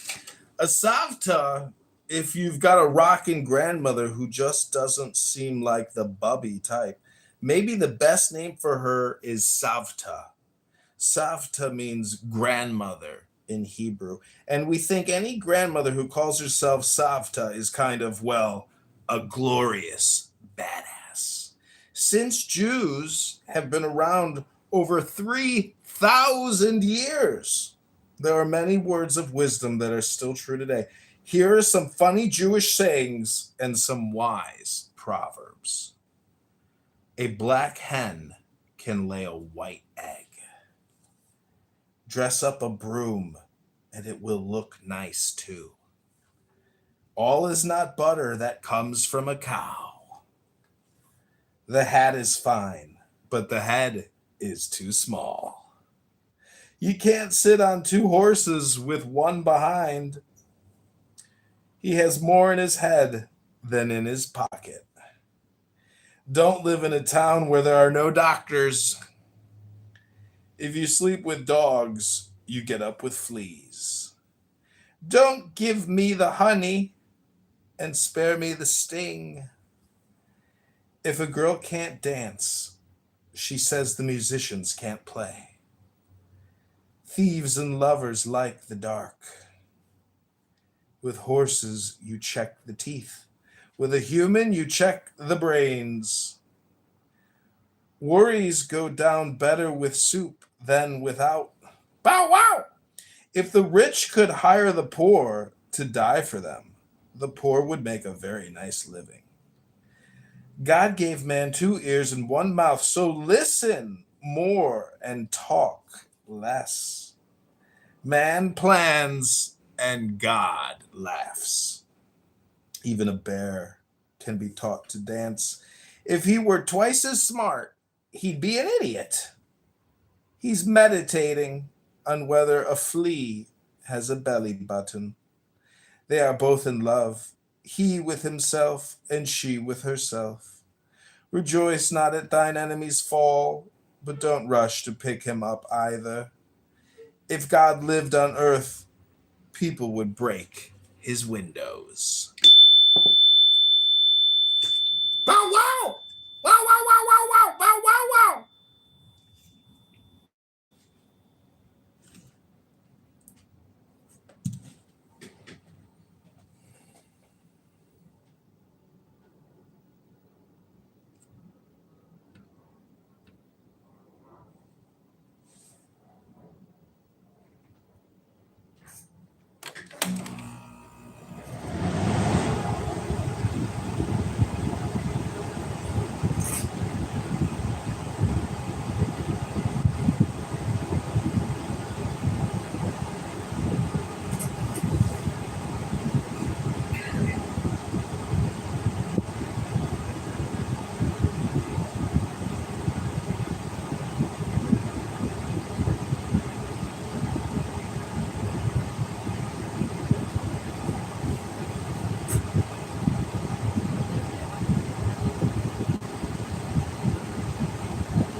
This is a real person that I connect with. It's just hoping it gets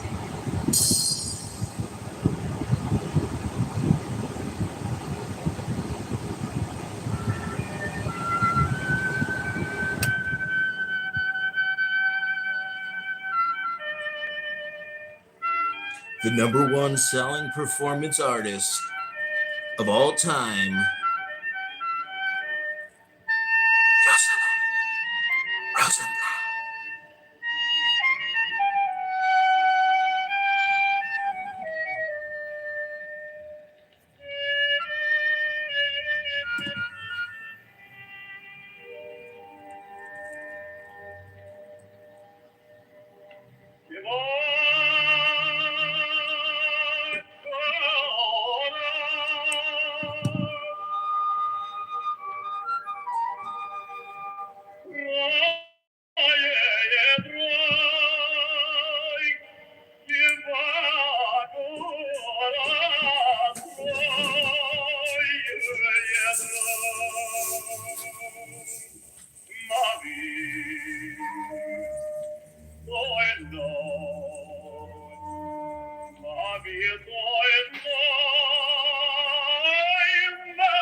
Rosenblatt.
It kicked me.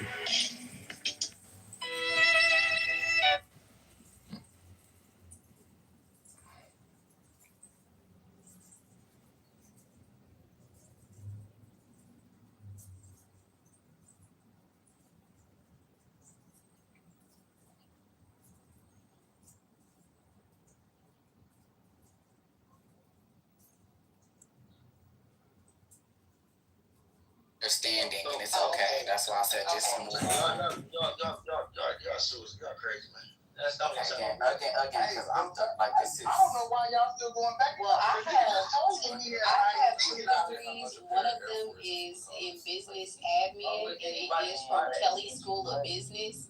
So, just saying. Everybody spent $250. Because that's the price. Milk is never gonna be 200. If that's the case, you If go buy your everybody account. has $1 million, milk will absolutely be $100K a jug. Do you think about this, bro? He doesn't understand how stocks work. After all those stimulus checks went out, everything went the fuck up insanely, bro. And that's just off of stimulus. That's off of $1,200. No, it didn't go up, bro. It was coronavirus, bro. Everything was cheap. I really feel like he's rage baiting and just trying to play devil's advocate. So. Okay, thank you. Thank you. Listen, man. I told y'all he had an IEP in Apple. I don't know why y'all still arguing. Yeah, I don't think this is it. I even repeated it. IEP. Are you serious? Okay, so what? If I was in a small class, you definitely weren't in a small class. Small class or in the free class? Fix your leg. You act like y'all walk past that class, no, them kids all in there. It's okay, you're special. Wait, are there IEPs in college? Yeah, they are. They do. Yeah, they do. I was asking. They do. Yeah, they call them remedial courses. Oh, yeah. I mean, but you know, like I said, I own my own company at the end of the day, man. So I'm There's a lot of people that own companies that are not doing.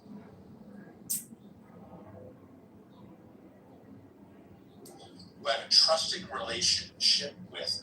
That, to me, historically has been one of the most important relationships for kids and parents. The relationship with your pediatrician, it's one of trust. And in my world, it doesn't exist in the name of profit seeking for the companies that own this practice and efficiency, which has been sold to us as a universal net positive.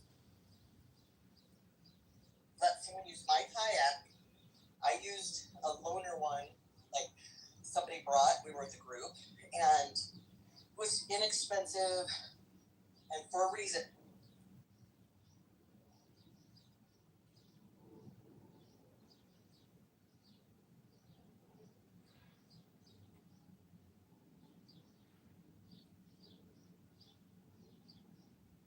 Light, Lord of resurrection, who cometh forth from the dust, and my birth is from the house of death.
Whatever